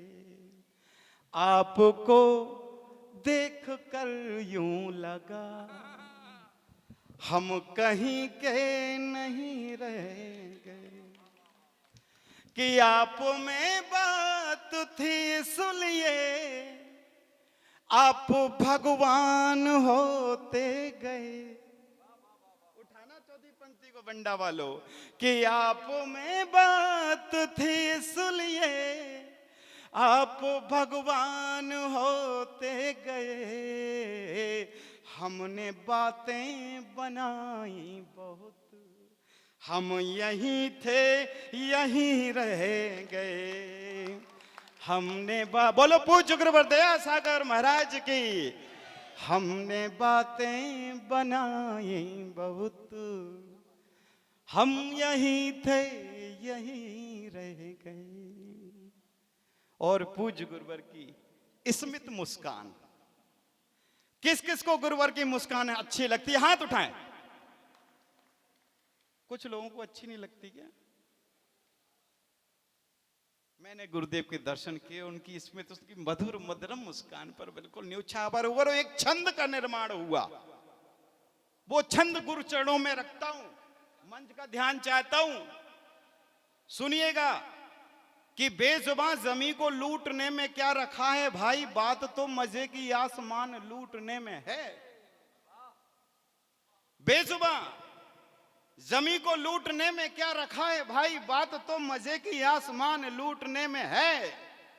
अरे लुत्फ ही कहां है इत्र की दुकान लूटने में, जो मजा सुगंध का बागान लूटने में है।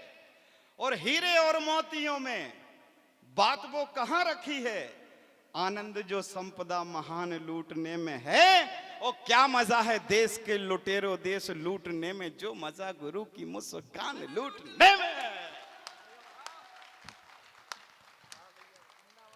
क्या मजा है देश के लुटेरो देश लूटने में, जो मजा गुरु की मुस्कान लूटने। बात शिखर जी की हुई। हाँ भैया, वो कविता आपकी सुनो एक बार। जब वो शिखर जी का आंदोलन था, तब आपने व्हाट्सएप ग्रुप के एक ग्रुप और फेसबुक पर वो कविताएं वायरल हुई थी। मुझे लगता है ऐसी उत्तर किसी ने नहीं दिया होगा। शिखर जी हम सारे लोगों के लिए क्या है, हमारी आत्मा है, हमारी भगवान है। अगर अपने शब्दों में किसी ने अगर वो बात कही थी तो वो हमें तो मौलिक था। जोरदार तालियां बजाएं उस कविता के लिए। हम शिखर जी कई बार ऐसे मन में अपवित्र विचार आ जाते हैं कि काश हर साल 2 साल में ऐसे मुद्दे, विवादास्पद मुद्दे होते रहें। कम से कम हम जैन लोग इकट्ठे तो हो जाते हैं। कम से कम हम जैन लोग इकट्ठे तो हो जाते हैं। क्यों हुआ शिखर जी? 4 पंक्तियां उस कविता की भूमिका में रख रहा हूं। और सौरभ भयंकर जी ने जहां अपना कविता पाठ छोड़ा था कि हम कोई छत्री मित्री नहीं, सब नाटक नौटंकी है, कुछ नहीं है, हम अहिंसक हैं और नपुंसक।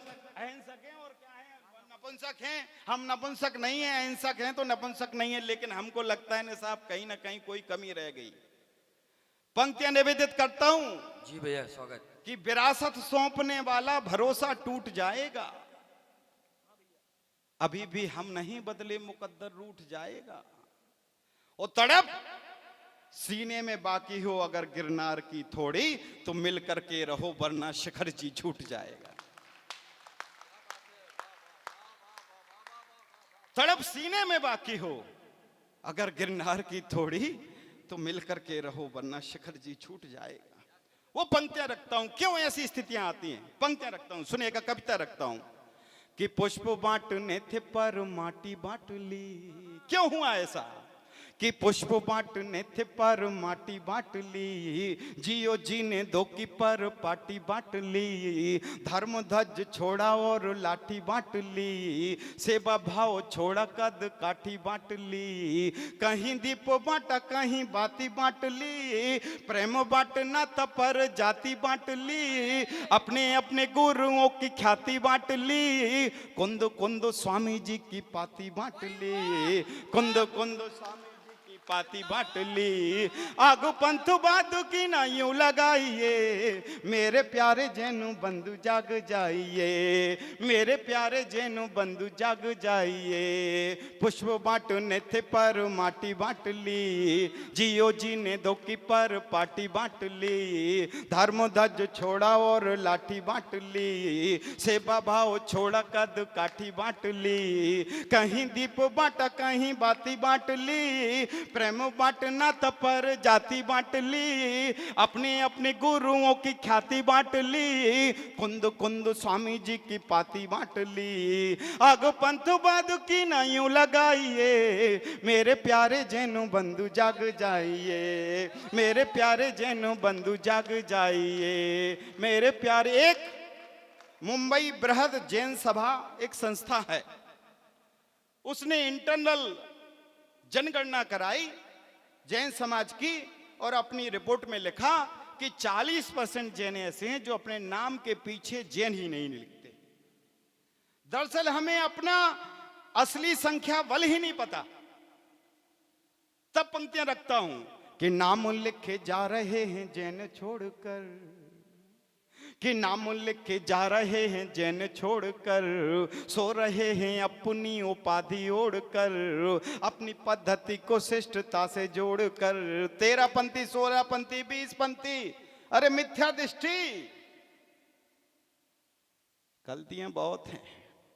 कि नाम लिखे जा रहे हैं जैन छोड़कर, सो रहे हैं अपनी उपाधि ओढ़कर, अपनी पद्धति को शिष्टता से जोड़कर, बह रहे विपरीत धारा मोड़कर, खुद के ही हाथों खुद को ही तोड़कर, क्या मिला है क्या मिलेगा ऐसी होड़कर, कुछ ना मिलेगा रेत को निचोड़कर, वक्त आ गया है अब जिस मोड़ पर, जैन मिल जाएं आप मुस्कुराइए, मेरे प्यारे जैनु बंधु जाग जाइए, मेरे प्यारे जैनु बंधु जाग जाइए, मेरे प्यारे जैनु बंधु जाग जाइए। और एक सौगंध देना चाहता हूं, जिस भावना से मैंने कविता लिखी थी वो भावना आपके चरणों में रखना चाहता हूं। यहां से एक भी व्यक्ति यदि संकल्प लेके चला जाएगा तो मेरी कविता लिखना सार्थक हो जाएगा। कविता निवेदित करता हूं, बंद निवेदित करता हूं, सुनिएगा। कि आने वाले कल की तस्वीर के लिए, आने वाले कल की तस्वीर के लिए, जीव दया वाली तदबीर के लिए, मोक्ष मार्ग वाले राहगीर के लिए, आंखों से छलक उठे नीर के लिए, आंखों से छलक उठे नीर के लिए, तिल तिल बह रही पीर के लिए, भामाशाह जैसे दानवीर के लिए, आओ मिल जाए महावीर के लिए, आओ मिल जाए महावीर के लिए, वीर अत वीर महावीर। जब जिस मंच पर दिगंबर और श्वेतांबर समाज की भी बिटिया उसी भावना से गुरुदेव के चरणों की वंदना करती है, बस ऐसा भारत हम देखना चाहते हैं, ऐसी जैन समाज देखना चाहते हैं। कि आने वाले कल की तस्वीर के लिए, आने वाले कल की तस्वीर के लिए, नई पीढ़ियों की तकदीर के लिए, जीव दया वाली तदबीर के लिए, मोक्ष मार्ग वाले राहगीर के लिए, आंखों से ठहर चुके नीर के लिए, तिल तिल बढ़ रही पीर के लिए, भामाशाह जैसे दानवीर के लिए, आओ मिल जाए महावीर के लिए, आओ मिल जाए महावीर के लिए, वीर अत वीर महावीर के लिए, एक दूसरे से मिलिए मिलाइए। बोलिए मेरे प्यारे जैनु बंधु जाग जाइए, मेरे प्यारे जैनु बंधु जाग जाइए। पुष्प बांटने ते पर माटी बांट ली, जियो जी ने दो की पर पाटी बांट ली, धर्म ध्वज छोड़ा और लाठी बांट ली, सेवा भाव छोड़ा कद काटी बांट ली, कहीं दीप बांटा कहीं बाती बांट ली, प्रेम बांटना त पर जाति बांट ली, अपने अपने गुरुओं की ख्याति बांट ली, कुंद कुंद स्वामी जी की पाती बांट ली।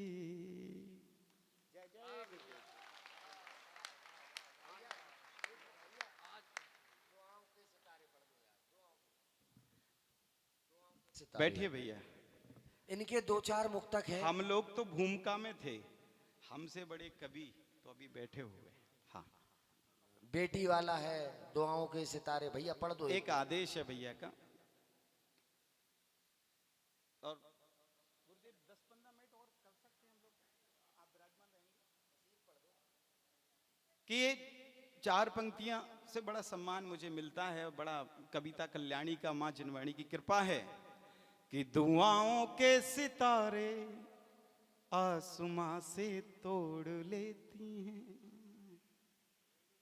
मात शक्ति के चरणों में रख रहा हूं। दुआओं के सितारे आसमां से तोड़ लेती हैं, जिसे माँ बाप चुन ले उससे रिश्ता जोड़ लेती है। दीदी बताना। मिसालें मिसालें हैं हमारे देश की सब बेटियां बहनें, मिसालें हैं हमारे देश की सब बेटियां बहनें, बड़ों को देख कर पल में दुपट्टा ओढ़ लेती।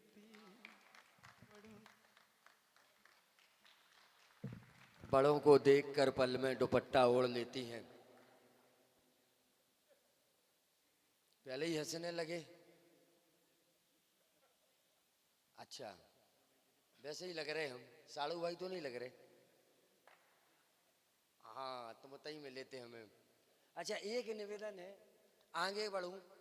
ये जो वार्ड नंबर 13 के मैंने लड़के बोले थे ना, हमें पता है तुम्हें क्या सुनना। तोता जाने तीतर की, मैं जानूं तेरे भीतर की।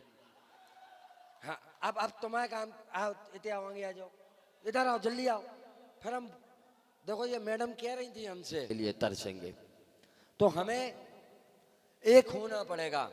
मैं आवाज दूंगा, वार्ड नंबर 13 के लोग अब तुम तैयार रहना, जितने हो कर सको करना। ये तुम्हारे काम की गीत सुनाएगी, लेकिन एक शर्त पे सुनाएगी, अगर तुम ताली बजाओगे। ताली बजाओगे तो ये सुनाएगी, और नहीं तो इसका लिफाफा तो पहले ही दीदी ने दे दिया, तो लेके घर चली जाएगी। तो जोरदार तालियां बजाएं बहन सलोनी भटेवरा। और पहले ही कह देता हूं बहन, वो वाली कविता जरूर पढ़ना जो वायरल हुई। बेटी हूँ और दिगंबर मंच पे पढ़ती हूँ। यही से अपनी काव्य यात्रा की शुरुआत करती हूँ। 4 पंक्तियां रखती हूँ। 4 पंक्तियों में श्वेतांबर और दिगंबर दोनों संप्रदाय को समान धरातल पर लाने की कोशिश करूंगी। शुरू करती हूँ, सुने। कि पृथक पृथक है धर्म धरा पर, सबकी अलग है पहचाने। पृथक पृथक है धर्म धरा पर, सबकी अलग है पहचाने। कौन श्रेष्ठ है कौन लघु है, माप सके ना पैमाने। कौन श्रेष्ठ है कौन लघु है, माप सके ना पैमाने। भिन्न भिन्न है पंथ मगर सिद्धांतों में समरसता है। श्वेतांबर दिगंबर दोनों जिनवाणी की संताने। श्वेतांबर दिगंबर दोनों जिनवाणी की। और मेरा सौभाग्य है कि पहली बार मुझे कवि सम्मेलन में चारित्र आत्माओं के सानिध्य में काव्य पाठ करने का मौका मिला है। 4 पंक्तियां मुनिराज के चरणों में अर्पित करती हूँ। 4 पंक्तियां रखती हूँ, सुने। शुद्धता आचार में है, शुद्धता विचारों में है। पावन पुनीत जिनके सारे धर्म कर्म हैं। सत्य अहिंसा पालते हैं, ब्रह्मचर्य साधते हैं। जिनके दर्शनों में छिपा जिंदगी का मर्म है। जिनके दर्शनों में छुपा जिंदगी का मर्म है। ऐसे साधु संत जिनके चरणों में है मुक्ति मार्ग। वंदन हजार शुद्ध अंतःकरण से है। और सर्वधर्म समादर की, सर्वधर्म समादर की भावना है मन में, किंतु सर्वत्र सर्वश्रेष्ठ धर्म जैन धर्म है। सर्वधर्म समादर की भावना है मन में, किंतु सर्वत्र सर्वश्रेष्ठ धर्म जैन धर्म है। 4 पंक्तियां लिखती हूँ। अपनी विधा का परिचय देना चाहती हूँ कि मैं क्या लिखती हूँ। कि व्यथित मन से जीवन के उद्गार नहीं लिख पाऊंगी। व्यथित मन से जीवन के उद्गार नहीं लिख पाऊंगी। पीड़िता की पीड़ा पर श्रृंगार नहीं लिख पाऊंगी। हर एक विषय पर लिख लूंगी, बस एक विषय ही वर्जित है। हर एक विषय पर लिख लूंगी, बस एक विषय ही वर्जित है। भारत माता के आंसू पर प्यार नहीं लिख पाऊंगी। भारत माता के आंसू पर प्यार नहीं लिख पाऊंगी। और पंक्तियां रखती हूं। आज भी संपूर्ण विश्व में किस वजह से हमारे हिंदुस्तान की पहचान है। 4 पंक्तियां रखती हूँ, सुने। हमारी संस्कृति का जब तलक ईमान जिंदा है, हमारी संस्कृति का जब तलक ईमान जिंदा है, वतन में नारियों का तब तलक सम्मान जिंदा है। जरा सा दूध गिर जाए तो माथे पर लगाती है, ऐसे संस्कारों से ही हिंदुस्तान जिंदा है। और जब इसी हिंदुस्तान पर कोई आंच आ जाए तो हम लोग क्या करते हैं और हम लोगों को क्या करना चाहिए, सुने। कोई मेहमान बन आए तो शरबत खीर देते हैं, कोई मेहमान बन आए तो शरबत खीर देते हैं, मिले घर दिल से दिल तो इश्क की जागीर देते हैं। मगर इतनी सी दिक्कत है कि भारत माँ के दामन पर कोई नजरे गड़ाए तो कलेजा चीर देते हैं, कोई नजरे। अब शुरुआत करती हूँ जैन दर्शन पर कुछ मुक्तक और जिस कविता का बयान आदेश दिया है उसे पढ़ूंगी। हम किस प्रकार के जैनी हैं। हम भगवान महावीर के आदर्शों पर चलते हैं, उनके किन सिद्धांत का हम पालन करते हैं। पंक्तियां रुकती हूँ, सुने। कि ना स्टेटस ना स्टोरी ना फूहड़ रील वाले हैं, ना स्टेटस ना स्टोरी न फूहड़ रील वाले हैं, न हम स्विगी जोमेटो के फटाफट मील वाले हैं। कि ना स्टेटस न स्टोरी न फूहड़ रील वाले हैं, न हम स्विगी जोमेटो की फटाफट मील वाले हैं। है हम महावीर के वंशज निराला रंग है अपना, है हम महावीर के वंशज निराला रंग है अपना, कि हम जैनी जियो और जीने दो की डील वाले हैं, कि हम जैनी जियो और जीने दो की। और अगली 4 पंक्तियां रखती हूँ, उस संबोधन के सम्मान में पढ़ना चाहती हूँ जिस शब्द को सुनते ही पहचान हो जाता है कि ये इंसान जैनी है। 4 पंक्तियों सम्मान में रखती हूँ, संबोधन के सम्मान में रखती हूँ, सुने। कि मधुर वचन बोले कोयल दुर्वचन बोलते कागे, कि मधुर वचन बोले कोयल दुर्वचन बोलते कागे, और पुण्य कर्म चलते हैं निर्मल मन के सागे सागे। कुछ को फूहड़ अपशब्द गालियां अवबोधन से लगते हैं, कुछ को फूहड़ अपशब्द गालियां अवबोधन से लगते हैं। मुझे हर संबोधन छोटा लगता जय जिनेंद्र के आगे, मुझे हर संबोधन छोटा लगता जय जिनेंद्र के आगे। कुछ पंक्तियां पढ़ती हूँ, अंतर बताना चाहती हूँ कि जिस साज सज्जा के साथ हम लोग किसी कार्यक्रम में जाते हैं, क्या वो सुंदरता ऊपर है या उससे भी ऊंचे हैं हमारे साधु संतों की त्याग और तपस्या वाली सुंदरता। पंक्तियां रखती हूँ, सुने। कि सोने चांदी माणक मोती हीरे पन्ने के गहने, सोने चांदी माणक मोती हीरे पन्ने के गहने, रंग बिरंगे बेशकीमती जरी रेशमी पट पहने, काजल बिंदिया और गजरे से तन को बहुत सजाया है, तृप्ति हुई ना कहीं वासनाओं का अंत न पाया है। फिर साधु सतियों के तपरूपी आभूषण को देखा, भौतिकता को छोड़ छाड़ खींची है संयम की रेखा। ये साधु अणगार धरा पर, ये साधु अणगार धरा पर लगते कोई पुरंदर है, तन पर कपड़ा एक नहीं है फिर भी सबसे सुंदर है, तन पर कपड़ा एक नहीं है फिर भी सब। और अंतिम रचना, अंतिम कविता जिसका आखिरी जो बंद है इन दिनों सोशल मीडिया पे जिनवाणी की कृपा से बहुत वायरल हुआ है, अत्यधिक लोगों ने उसे शेयर किया है। सौरभ भैया ने कहा था कि हमने महावीर स्वामी को नहीं देखा है, लेकिन हम उनके साधु संतों में उनकी छवि बिल्कुल देख सकते हैं। कैसे होते हैं हमारे साधु संत। कविता की शुरुआत करती हूँ, सुने। कि जिनके तप का तेज चमकते सूरज से भी उज्जवल है, कि जिनके तप का तेज चमकते सूरज से भी उज्जवल है, जिनके तन की भाव भंगिमा चांद सरीखी शीतल है, जिनके मुखमंडल से नित करुणा का झरना बहता है, जिनके अमृत वचनों से सुरभित मधुमास महकता है, जिनके अमृत वचनों से सुरभित मधुमास महकता है, जिनके कदमों से बंजर भूमि उर्वर हो जाती है, वाणी वांग्मय से हर आत्मा श्रेयस्कर हो जाती है, जिनकी दूरदर्शिताओं से मानव जन्म सुधरता है, जिनकी कृपा हो जाए तो पंगु भी सरपट चलता है, जिनकी कृपा हो जाए तो पंगु भी सरपट चलता है। और एक अनूप मंडल जो एक संगठन है, जिन्होंने ये ठान रखी है कि देश भर में जहां भी जैन साधु संत दिखे उन्हें सड़क दुर्घटना में घायल कर दो।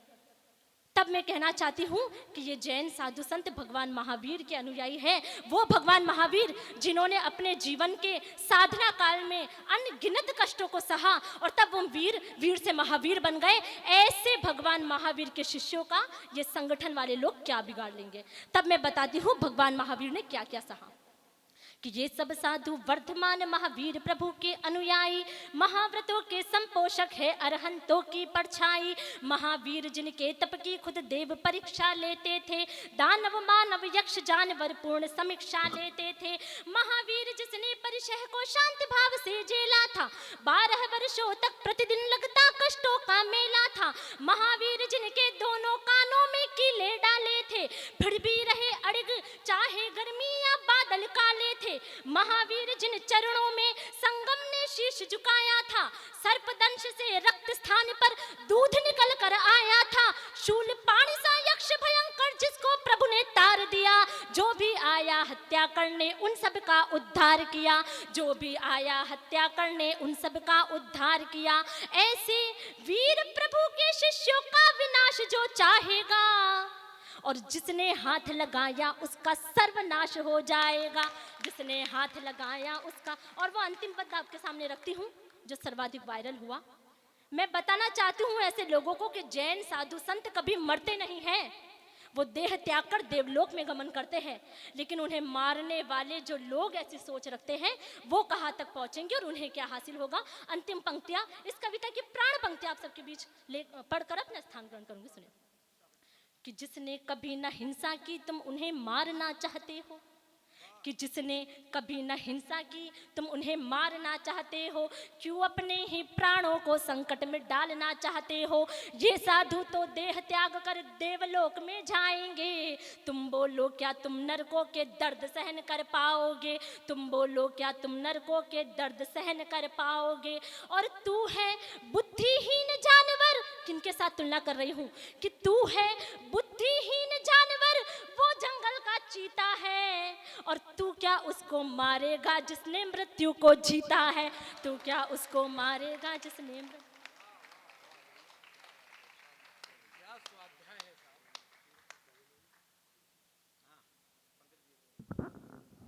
जिसे शिखर कलश कहते हैं या कविता का अंतिम पायदान कहते हैं।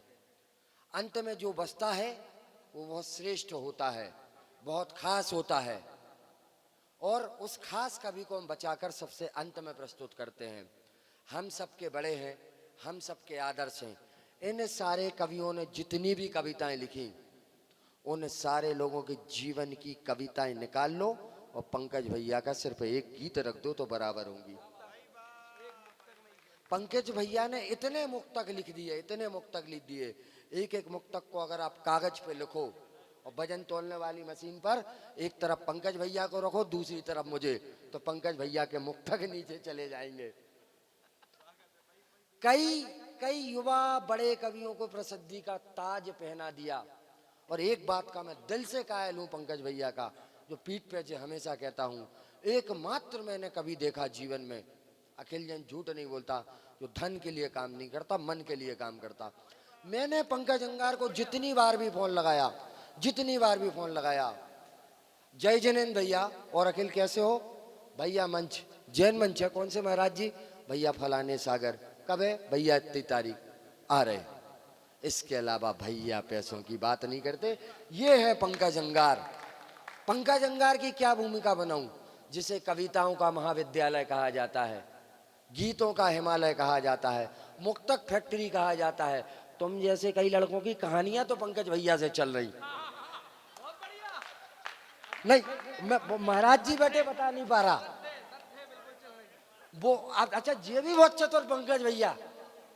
जब हमें लिखनी नहीं आते थे तो हम इनकी बाल पे जाते थे, ये तीसरी पंक्ति में पंकज फंसा देते थे। अब बाप बदल के दिखाओ तो अपन भी, या तो पंकज भैया के छोटे पंकज काट के अकेल कर देते थे।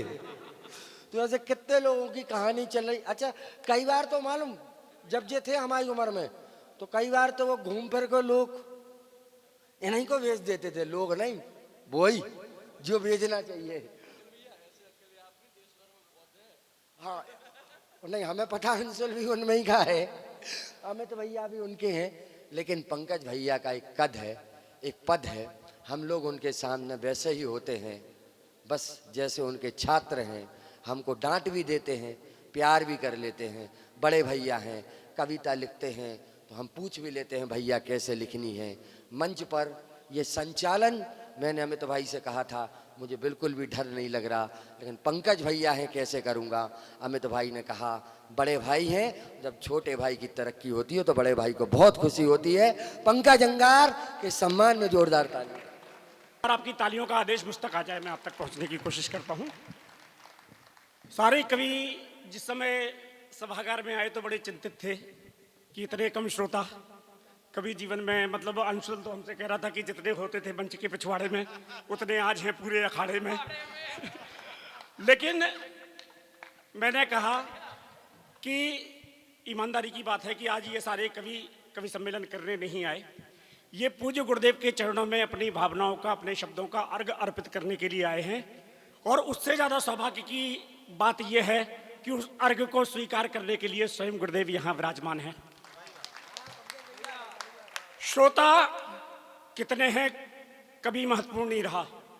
भगवान महावीर का समुद्रण लगा, केवल एक श्रोता नहीं था, लाखों की भीड़ थी, लेकिन दिव्य ध्वनि नहीं खिली।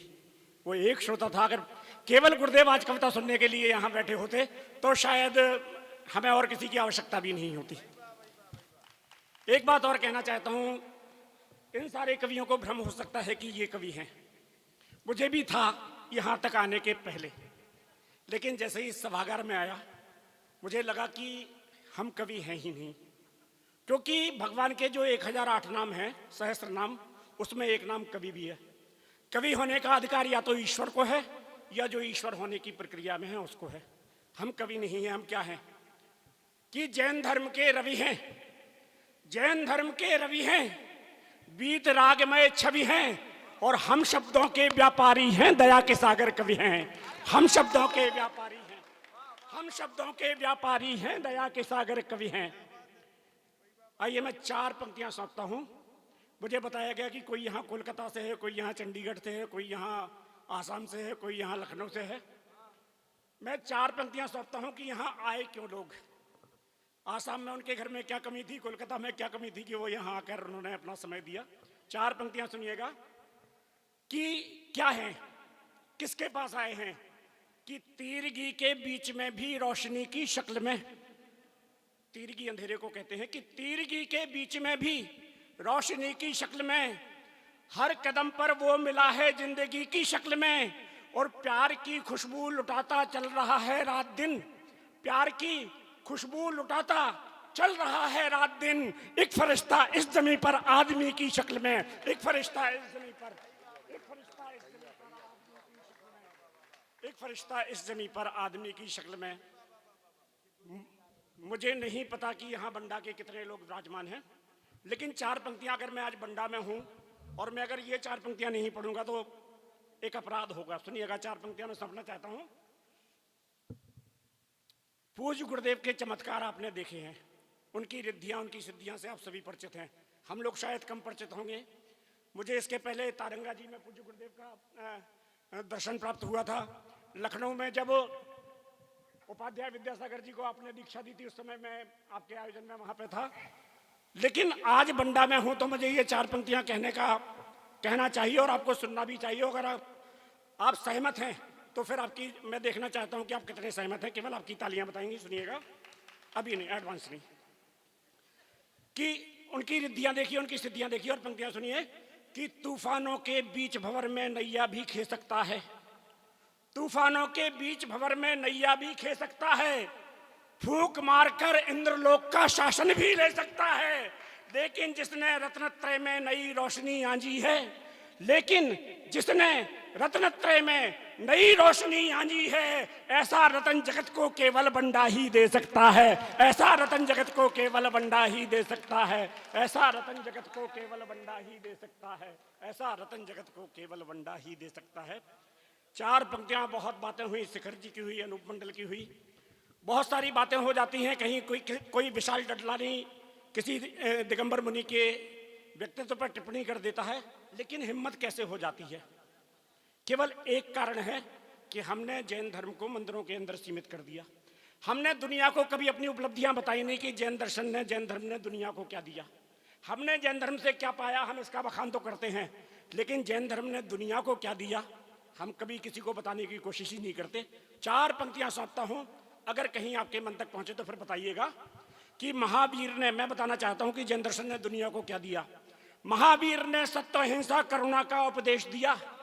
कर्म विजेता पार्श्वनाथ ने समता का संदेश दिया, और ऋषभदेव ने षटकर्मों का एक अनुपम प्रवेश दिया, और ऋषभदेव के पुत्र भरत ने पूरा भारत देश दिया। ऋषभदेव के पुत्र भरत ने पूरा भारत देश दिया। तब मैं कहना चाहता हूं कि हम वो जैन समाज के लोग जो अगर इस देश को टैक्स भरना बंद कर दे तो इस देश की अर्थव्यवस्था खत्म हो जाएगी। तब मैं चार पंक्तियां कहना चाहता हूं कि जैन, केवल जैन दर्शन नहीं, जैन समाज के लोग भी कितने जरूरी हैं इस देश के लिए। सुनिएगा कि हर प्रतिमा खंडित है मानो करुणा के प्रतिमान की, हर प्रतिमा खंडित है मानो करुणा के प्रतिमान की, शाख दांव पर लगी हुई है भारत के सम्मान की, और हिंसा, चोरी, लूट, धमाके चीख चीख कर कहते हैं दुनिया को है बहुत जरूरत महावीर भगवान की, दुनिया को है बहुत जरूरत महावीर भगवान की, दुनिया को है बहुत जरूरत महावीर भगवान की। लेकिन महावीर मिलेंगे कैसे? रोज सुबह हम एक अर्घ लेके भगवान के चरणों में पहुंच जाएं। मोक्ष मार्गस्य नेतारम बेतारम कर्म भूवृताम ज्ञातारम विश्व तत्वानाम वंदे तद्गुण लब्धे। लेकिन पूरे दिन जो पाखंड का जीवन जिए उससे महावीर हमें मिलेंगे। पूज्य गुरुदेव यहाँ विराजमान हैं, इस समय मौन है। उनके प्रवचनों से महावीर को पाने की सबसे सरल विधि, शायद इससे सरल तरीका महावीर को पाने का नहीं होगा।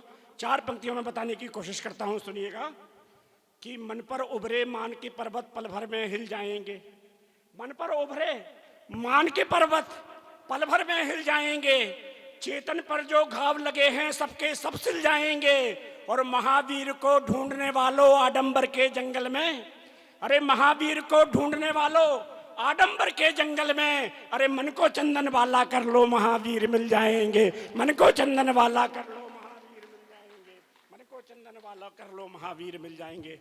लेकिन मित्रों, कोई गम नहीं हमें कि पंचम काल में महावीर नहीं मिले, क्योंकि इस पंचम काल ने कहीं हमें कुछ ऐसा दे दिया जो महावीर से कम नहीं है।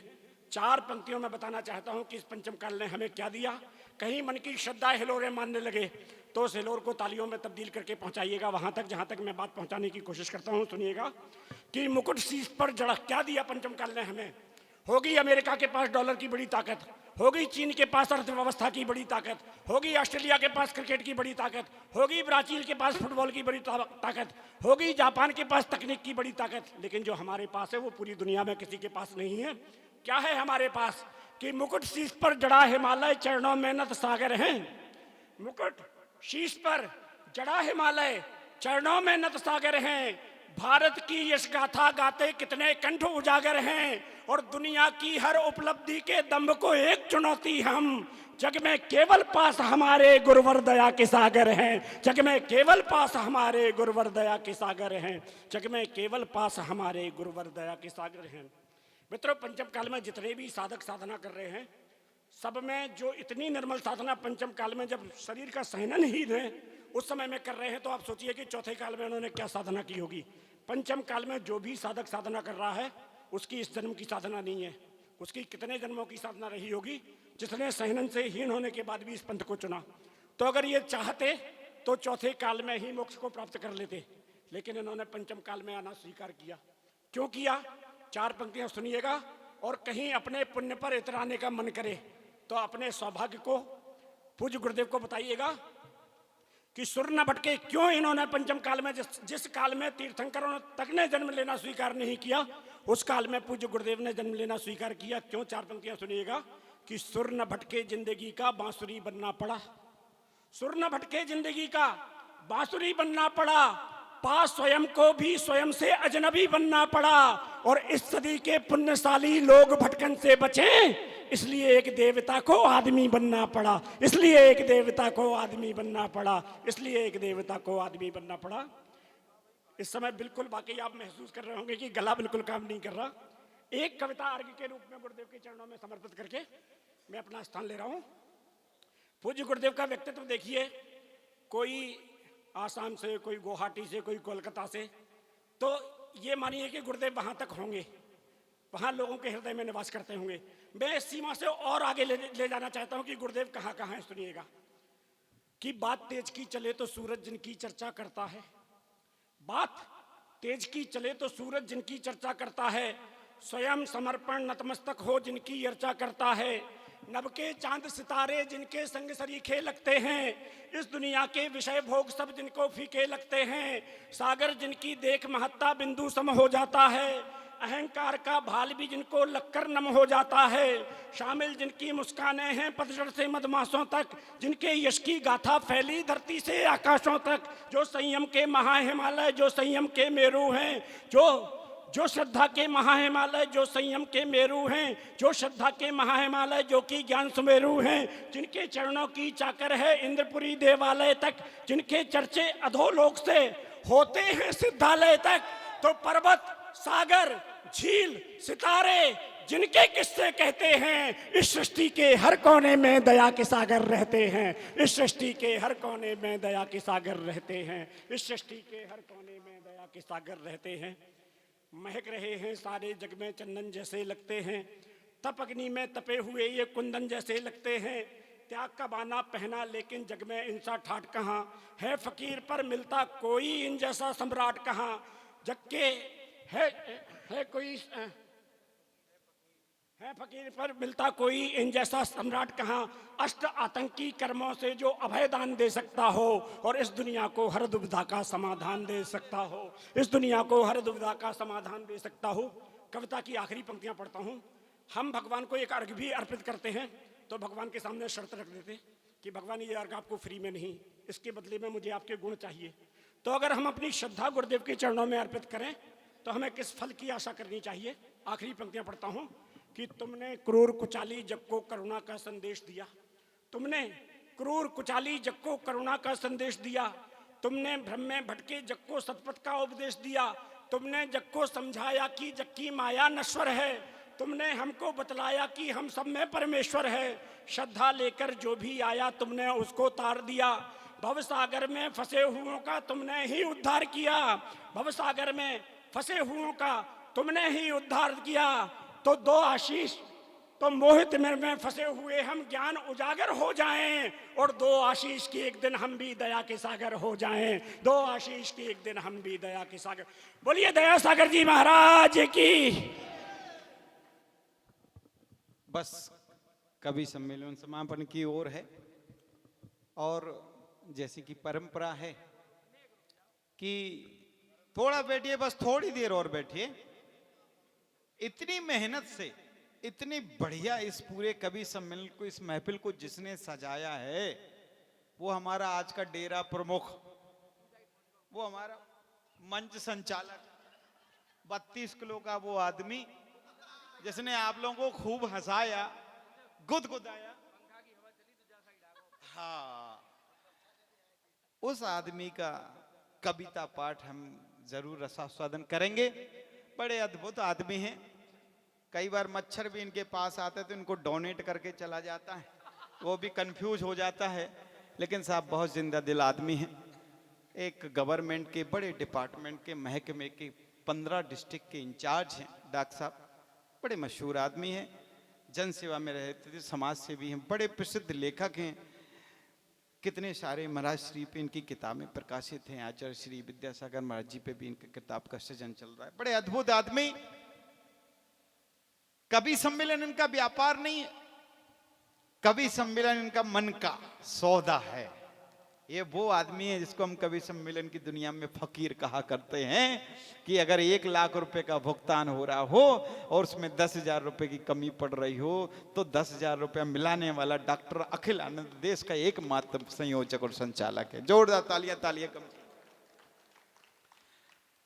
इस अद्भुत आदमी को मैं 4 पंक्तियों से आमंत्रित करता हूं जिनको देख के आपको हंसी आ रही है, लेकिन उनके सीने का दर्द, वो दर्द को कैसे लिखते हैं, कैसे गढ़ते हैं, वो खूबसूरत चीज बातें आपके समक्ष आएंगे। इनको 4 पंक्तियों से मैं अपनी 4 पंक्तियों से आमंत्रित करता हूं कि जो हंसा रहा है खुद का बना करके चुटकुला। सुनना भाई साहब, जो हंसा रहा है खुद का बना करके चुटकुला, उसके जिगर का दर्द हिमालय से बड़ा है। और इस बात की तारीफ करो कम से कम कोई इस मुर्दनी के दौर में जिंदा तो खड़ा है। जोरदार तालियों के साथ डॉक्टर अखिल आनंद।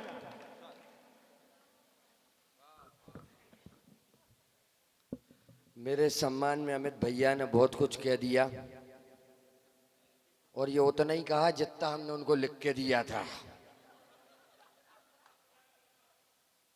तो देखो कह रहे थे बहुत दुबला पतला आदमी है, सुकट्टा है, 32 किलो 300 ग्राम का है।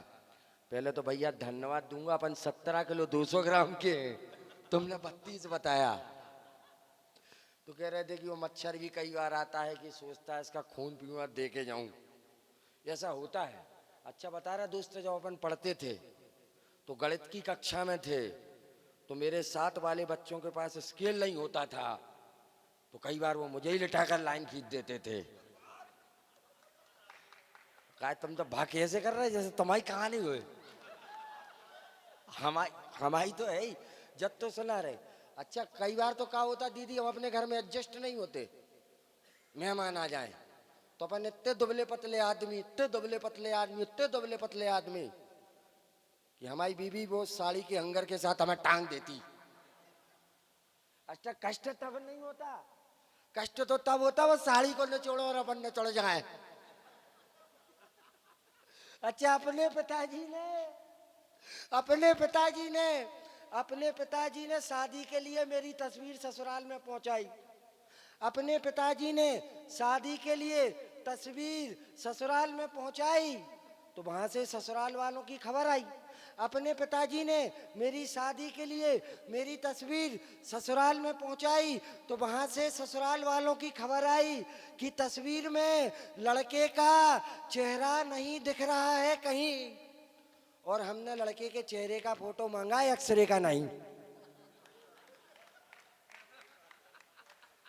तो देखो साहब ऐसी हो। अच्छा वो सौरभ के साथ में घूम रहा, मैं गया चंदेरी। अच्छा दीदी असुआ का आ गए, सही बता, देवर से तो नहीं लग रहे, आप तो भावुक हो गई। सोच रही जो अच्छों में लगाओ, मोड़ा को डरावे को काम को। तो बता रहे वो सौरभ के साथ गया मैं चंदेरी। अच्छा वो चंदेरी का मोनू, तुम सुन रहे, वो आज मोनू ही नो, वो हाथ में वो टेटू मेटू बनाते हैं ना, तो वो देखे हाथ में वो टेटू बनने का प्रचलन है। तो मैं सौरभ के साथ चंदेरी में घूम रहा था बाजार में, तो मैंने देखा वो चौराहे पे हाथ में शेर बना रहा था टेटू में। तो मैंने कहा सौरभ भाई मुझे भी हाथ में शेर बनवाना। कहने लगे बनवा लो, मौका जा रहा हूँ। तो मैंने टेटू वाले से कहा यार मेरे भी हाथ में शेर बना दे। उसने अपन को देखा और बोला आस्तीन चढ़ाओ। है नहीं, सच्ची बता रहे। तो मैंने अपनी बटन खोली और आस्तीन ऊपर चढ़ाई। उसने अपना दुबला पतला हाथ देखा तो बोले मैं शेर नहीं है, मैं तो सांप ही बने। मैंने कहा रे अबे तो शेर बना रहे थे। बोले जल्दी बनवा लो, अगली बार आओ तो केचुआ ही बने। नहीं भाई साहब बता रहे बड़े बड़े वीरता के काम कर लेते। वो रक्तदान शिविर लगा था तो मैंने कहा मुझे भी रक्तदान करना है। कलेक्टर ने मुझे सर्टिफिकेट दिया रक्तदान के लिए नहीं, वीरता के लिए। फिर मैंने रक्तदान किया 1 बोतल पंकज भैया। हालांकि जब 2 अपन को चढ़ी, जब होश में आए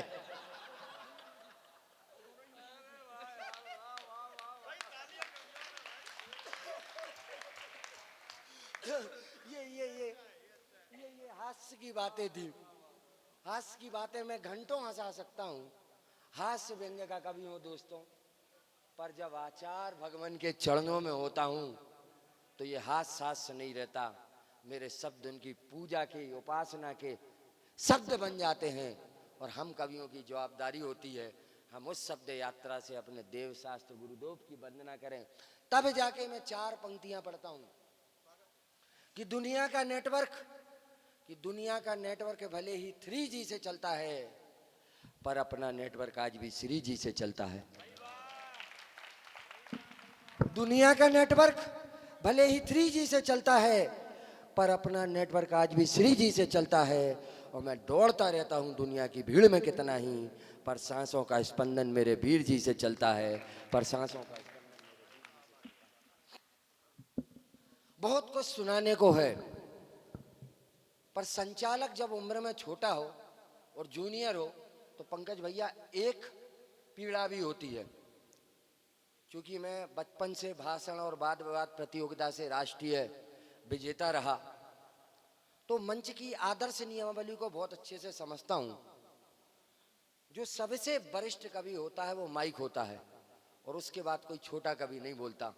और जब पंकज भैया बोल चुके होते, पढ़ चुके होते, तो मुझे थोड़ी सी बोलने में असहजता होती है, पर ये संचालक था तो मेरी जवाबदारी थी कि मैं उनके बात पढ़ रहा हूँ। इस बात के लिए क्षमा भैया, आपसे हमेशा बहुत छोटा रहूंगा। बहुत मातृशक्ति पे पढ़ रहा हूँ।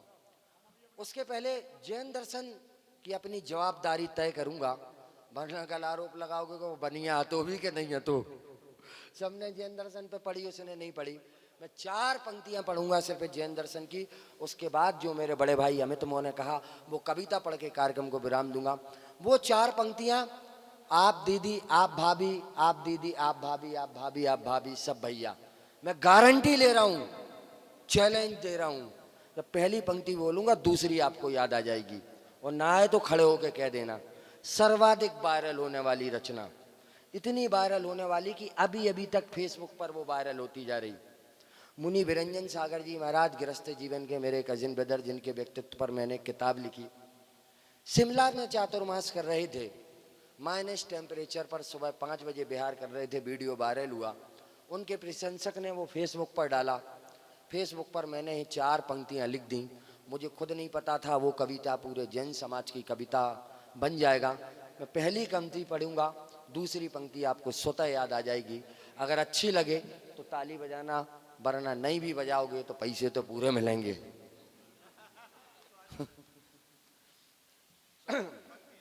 कहीं सर्दी है ठुठुरन है, कहीं पर बर्फबारी है। कहीं सर्दी है ठुठुरन है, कहीं पर बर्फबारी है। ना पूछो रात कल की किस तरह हमने गुजारी है।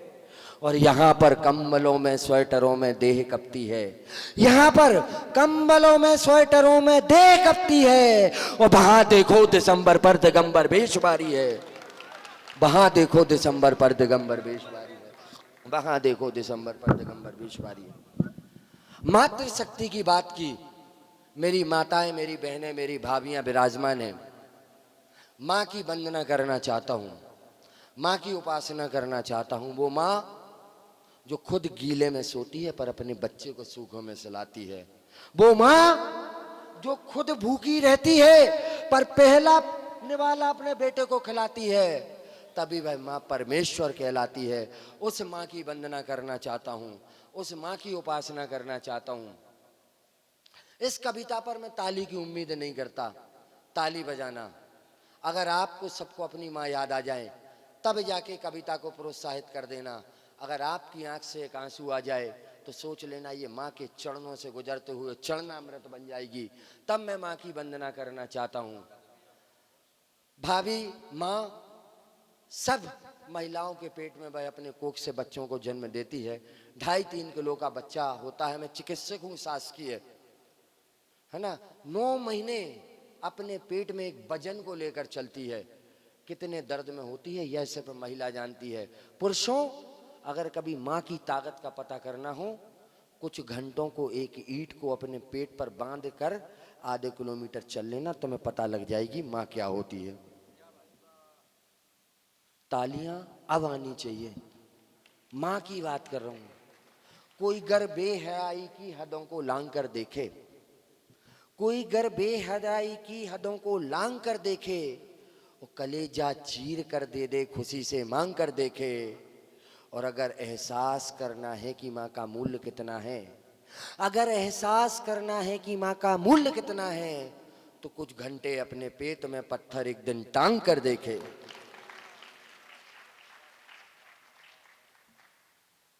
मुझे एक घटना याद आती है साहब। आचार्य भगवान, मैंने कहीं पढ़ा था, युवा बैठे हैं इसलिए बता रहा हूं यह घटना। मुझे नहीं पता मंदिर परिसर में मुझे इस घटना का जिक्र करना चाहिए या नहीं करना चाहिए। फिर मेरे मंदिर का भी कहता हूं, अगर किसी घटना से सच्ची बात जाए बताना चाहिए। एक लड़का था जो किसी लड़का के प्रेम में पागल था। वह उस प्रेमिका से शादी करना चाहता था। वह लड़की उससे शादी करने तैयार नहीं थी। वह लड़का मना रहा था, मुझसे शादी करो। तब उस लड़की ने उस मूर्ख, बेवकूफ़ और दुनिया के सबसे नालायक लड़के से कहा, मैं एक शर्त पर तुमसे शादी करूंगी, अगर तुम अपनी माँ का कलेजा मेरे पास ले आओ। वह मूर्ख, नालायक और बेवकूफ़ लड़का अपनी प्रेमिका को खुश करने के लिए रात में सोते वक्त अपने माँ के कमरे में जाता है, माँ का खून करता है, माँ का कलेजा निकालता है और उस कलेजे को ट्रे में सजाकर प्रेमिका के पास ले जाता है कि प्रेमिका खुश हो जाएगी, इसे देखकर वह मुस्कुरा देगी, मुझसे शादी कर लेगी। वह लड़का जब ट्रे में माँ के कलेजे को ले जा रहा होता है, तभी रास्ते में उस लड़के को ठोकर लगती है और माँ का कलेजा नीचे गिर जाता है। वह लड़का लड़खड़ाता है, तभी माँ के कलेजे से आवाज आती है, बेटा तुझे चोट तो नहीं लगी?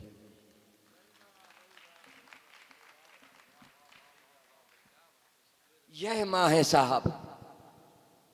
मेरे घर में लॉकडाउन चल रहा था, बरौनी आती थी बर्तन मांजने, छुप कर आती थी, बैरिकेड्स लगे हुए थे। 4-5 दिन नहीं आई। मेरी धर्म पत्नी को, सत्य घटना है, मैं सत्य घटनाओं पे लिखता हूँ बहन जी, उसको बर्तन मांजने पड़े। मैं कोरोना की टेस्टिंग करता था, 2 महीने तक मैं घर पे नहीं आया। मेरी धर्म पत्नी ने मुझे फ़ोन लगाया, आप तो वहाँ ड्यूटी पर हो, हमें बर्तन मांजने पड़ रहे, आप उस बर्तन वाली बाई से कुछ कहती क्यों नहीं? मैंने कहा, अरे देवी, 600-700 रुपये देती हो, तुम्हारे झूठे बर्तन मांजती है, 4-6 दिन नहीं आई तो तुम घुल गई क्या? मांज लो। लेकिन उसने कहा, आप कुछ कहते नहीं हो। धर्म पत्नी की सुननी थी। मैंने सुना और उस काम वाली बाई को मैंने फ़ोन लगाया। वह रबड़ लगा हुआ एक मोबाइल रखती थी, 400-500 रुपये का, टूटा फूटा, वह बंद मिला। 4-5 दिन धर्म पत्नी ने बर्तन मांजे। 5 दिन बाद वह अम्मा आई। मैंने धर्म पत्नी के सामने चिल्लाया, अम्मा तुम क्यों नहीं आई? मेरी धर्म पत्नी को बर्तन मांजने पड़े। वह अम्मा रोने लगी, कहने लगी, बेटा व्यवस्था में लगे थे। हमने कहा क्यों? बोले वो ऑनलाइन जैसी पढ़ाई आ गई, एंड्रॉयड जैसे मोबाइल लेने तो 10वीं में मोड़ा है, वो खिलाने मोबाइल खिलाने पैसा की व्यवस्था कर रहे थे। हमने कहा अम्मा कितने को आओ मोबाइल? अंशुल भाई बोली 10,000। हमने कहा कितने से आए?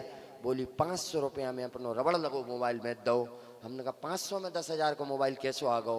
माँ बोली हमने 9,500 को अपनो मंगलसूत्र बेच दो। यह त्याग केवल दुनिया में केवल कर सकती है तो अमित भैया माँ कर सकती है।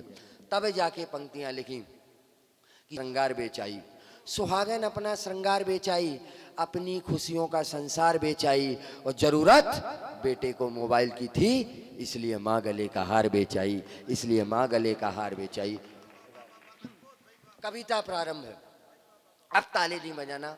अगर अपनी माँ याद आ जाए तो अपनी माँ को याद करना, और जिसकी माँ याद नहीं है वो स्वर्ग लोक में बैठी होगी, उसको याद कर लेना। फिर अच्छी लगे तो बताना, वरना ध्यान से सुन लेना। सिर्फ 2 मिनट की कविता कि माँ ही है जिसकी लोरी रामायण से सच्ची है, माँ ही है जिसकी लोरी रामायण से सच्ची है, माँ के चरणों की मिट्टी भी कोहिनूर से अच्छी है, और ईश्वर ने एक बूंद में भरकर पूरा सागर भेजा है, ईश्वर ने एक बूंद में भरकर पूरा सागर भेजा है। और इस दुनिया में कौन है जिसका माँ से बड़ा कलेजा है? इस दुनिया में कौन है जिसका माँ से बड़ा कलेजा है? इस दुनिया में कौन है जिसका माँ से बड़ा कलेजा है? इस दुनिया में कौन है जिसका माँ से बड़ा? भाई साहब, पीली शर्ट वाले भैया, आपका नाम नहीं पता, लेकिन जिस ऊर्जा के साथ सुन रहे हैं मैं आपको प्रणाम करता हूँ, नमन करता हूँ। एक एक अच्छी पंक्ति पर आपकी ताली मिल रही है। आपने कई बार 5 स्टार में खाना खाया होगा, 3 स्टार में खाया होगा, ढाबे में खाया होगा, आपने नहीं खाया होगा तो आपने खाया होगा, लेकिन सच बताना, माँ के हाथ की चूल्हे की रोटी का जो मज़ा कभी आया वो कभी किसी होटल में आया? तब मैंने लिखा, राजमहल में स्वाद कहाँ है माँ की बनी रसोई का, राजमहल में स्वाद कहाँ है माँ की बनी रसोई का, ममता से मन का रिश्ता है जौ ज्वार की लोई का, और इमली नमक पुदीना वाली, इमली नमक पुदीना वाली चटनी बने सिलौटी पर, इमली नमक पुदीना वाली चटनी बने सिलौटी पर, और 56 भोग लुटा दूंगा मैं माँ के हाथ की रोटी पर, 56 भोग लुटा 56 भोग लुटा दूंगा मैं माँ के हाथ की रोटी पर। अंशुल भाई, तुमने मेरा घर देखा, घर के सामने एक पुराना मंदिर है, सालों से उसमें बकरी कुत्ते रहते हैं। हम लोग 10-12 जैन समाज के लोग हैं, आते जाते रहते हैं, वो सब जानते हैं, कभी नहीं भागते। मेरे बच्चे उन बकरियों को खिलाते रहते हैं। लेकिन इस दिन एक बकरी ने अपने बच्चे दिए। मैं जब उधर से गुजरा, मैंने सोचा इसके बच्चे को थोड़ा सा खिला लूं। माँ, भाभी, उस बकरी ने सींगों से मुझे खदेड़ दिया, क्योंकि उसके अंदर एक माँ थी। ठोकर को ठोकर पर रखे जब जिद पर अड़ जाती है। अंशुल भाई, ठोकर को ठोकर पर रखे जब जिद पर अड़ जाती है। आए मुसीबत बच्चों पर तो दुनिया से लड़ जाती है, और निर्धन बच्चों के आंगन में माँ तुलसी के जैसी है। निर्धन बच्चों के आंगन में माँ तुलसी के जैसी है, और अंदर मोम भरा है लेकिन बाहर लोहे जैसी है। अंदर मोम भरा है लेकिन बाहर लोहे जैसी है। अंदर मोम भरा है लेकिन बाहर अंतिम 4 पंक्तियाँ। मंदिर में आप अणमोकार पढ़ते होंगे, भक्तामर जी का पाठ करते होंगे, कई पूजा करते होंगे, लेकिन इन पंक्तियों को मैं प्रार्थनाओं के तौर पर लेता हूँ। आपको लगे दीदी कि आपको भी ये प्रार्थना करनी चाहिए, भाई आपको लगे आपको भी ये प्रार्थना करनी चाहिए, तो आकाश भर तालियां देकर मुझे विदा कर देना, और कभी सम्मेलन का समापन कर देना कि माँ तो माँ है, माँ का मैं कर्ज चुका ना पाऊंगा। माँ तो माँ है, माँ का मैं कर्ज चुका ना पाऊंगा। कतरा कतरा कट जाऊं पर फर्ज चुका ना पाऊंगा। 2 रोटी कम देना दाता, चाहे मेरा हर सुख जाए। 2 रोटी कम देना दाता, चाहे मेरा हर सुख जाए। और इतना करना मुझसे कि मेरी माँ का दिल ना दुख पाए। इतना करना मुझसे कि मेरी माँ का दिल ना दुख पाए। इतना करना मुझसे कि मेरी माँ का दिल ना। राधा दीदी अब आभार प्रदर्शन के लिए आप आएंगी, और जो हमारे कवि सम्मेलन की परंपरा होती है। आप सभी ने बहुत अच्छा सुना, एक बार जोरदार तालियां।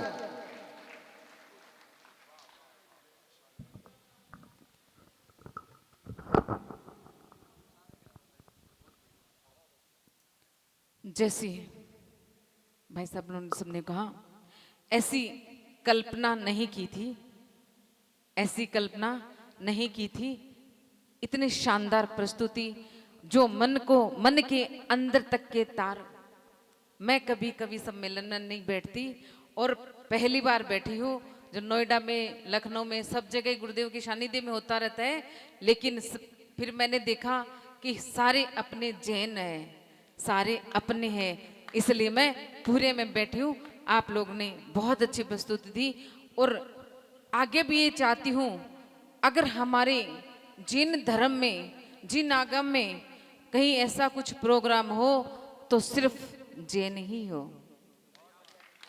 जैन ही हो, अजैन को ना है।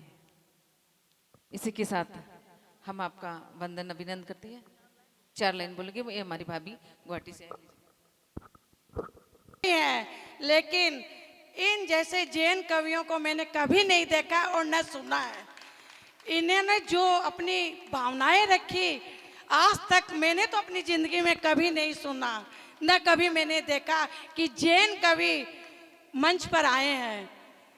तो मैं आपके लिए 4 पंक्ति बोलना चाहती हूँ कि इतिहास कांच के टुकड़ों से नहीं, उज्जवल हीरो से बनता है।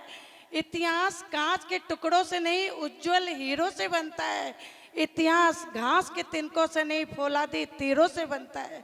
इतिहास आप और हम सब से नहीं, इतिहास आप और हम सब से नहीं, बल्कि हमारे समाज के जैन कवियों से बनता है, बल्कि हमारे समाज के जैन कवियों से बनता है। कवि सम्मेलन ही अनंत सुख का टैंक है, कवि सम्मेलन ही अनंत सुख का टैंक है, अनंत सुख का टैंक है और सम्यक रूपी बैंक है। सम्यक रूपी बैंक में जो भी खाता खोलेगा वैराग्य रूपी बीज कमाकर सीधा मोक्ष महल में जाएगा, सीधा मोक्ष महल में जाएगा। जय जिनेंद्र। एक महत्वपूर्ण बात सिर्फ 30 सेकंड की दीदी। ये कवि सम्मेलन में हम सारे जैन कवि आए, पर हमारे बुलाने वाले जो हैं वो आदरणीय सुनील समैया जी हैं, जो आज के कार्यक्रम के संयोजक हैं। उनका आभार, उनके कारण ही हम यहाँ पे आए हैं। उन्होंने आदेश किया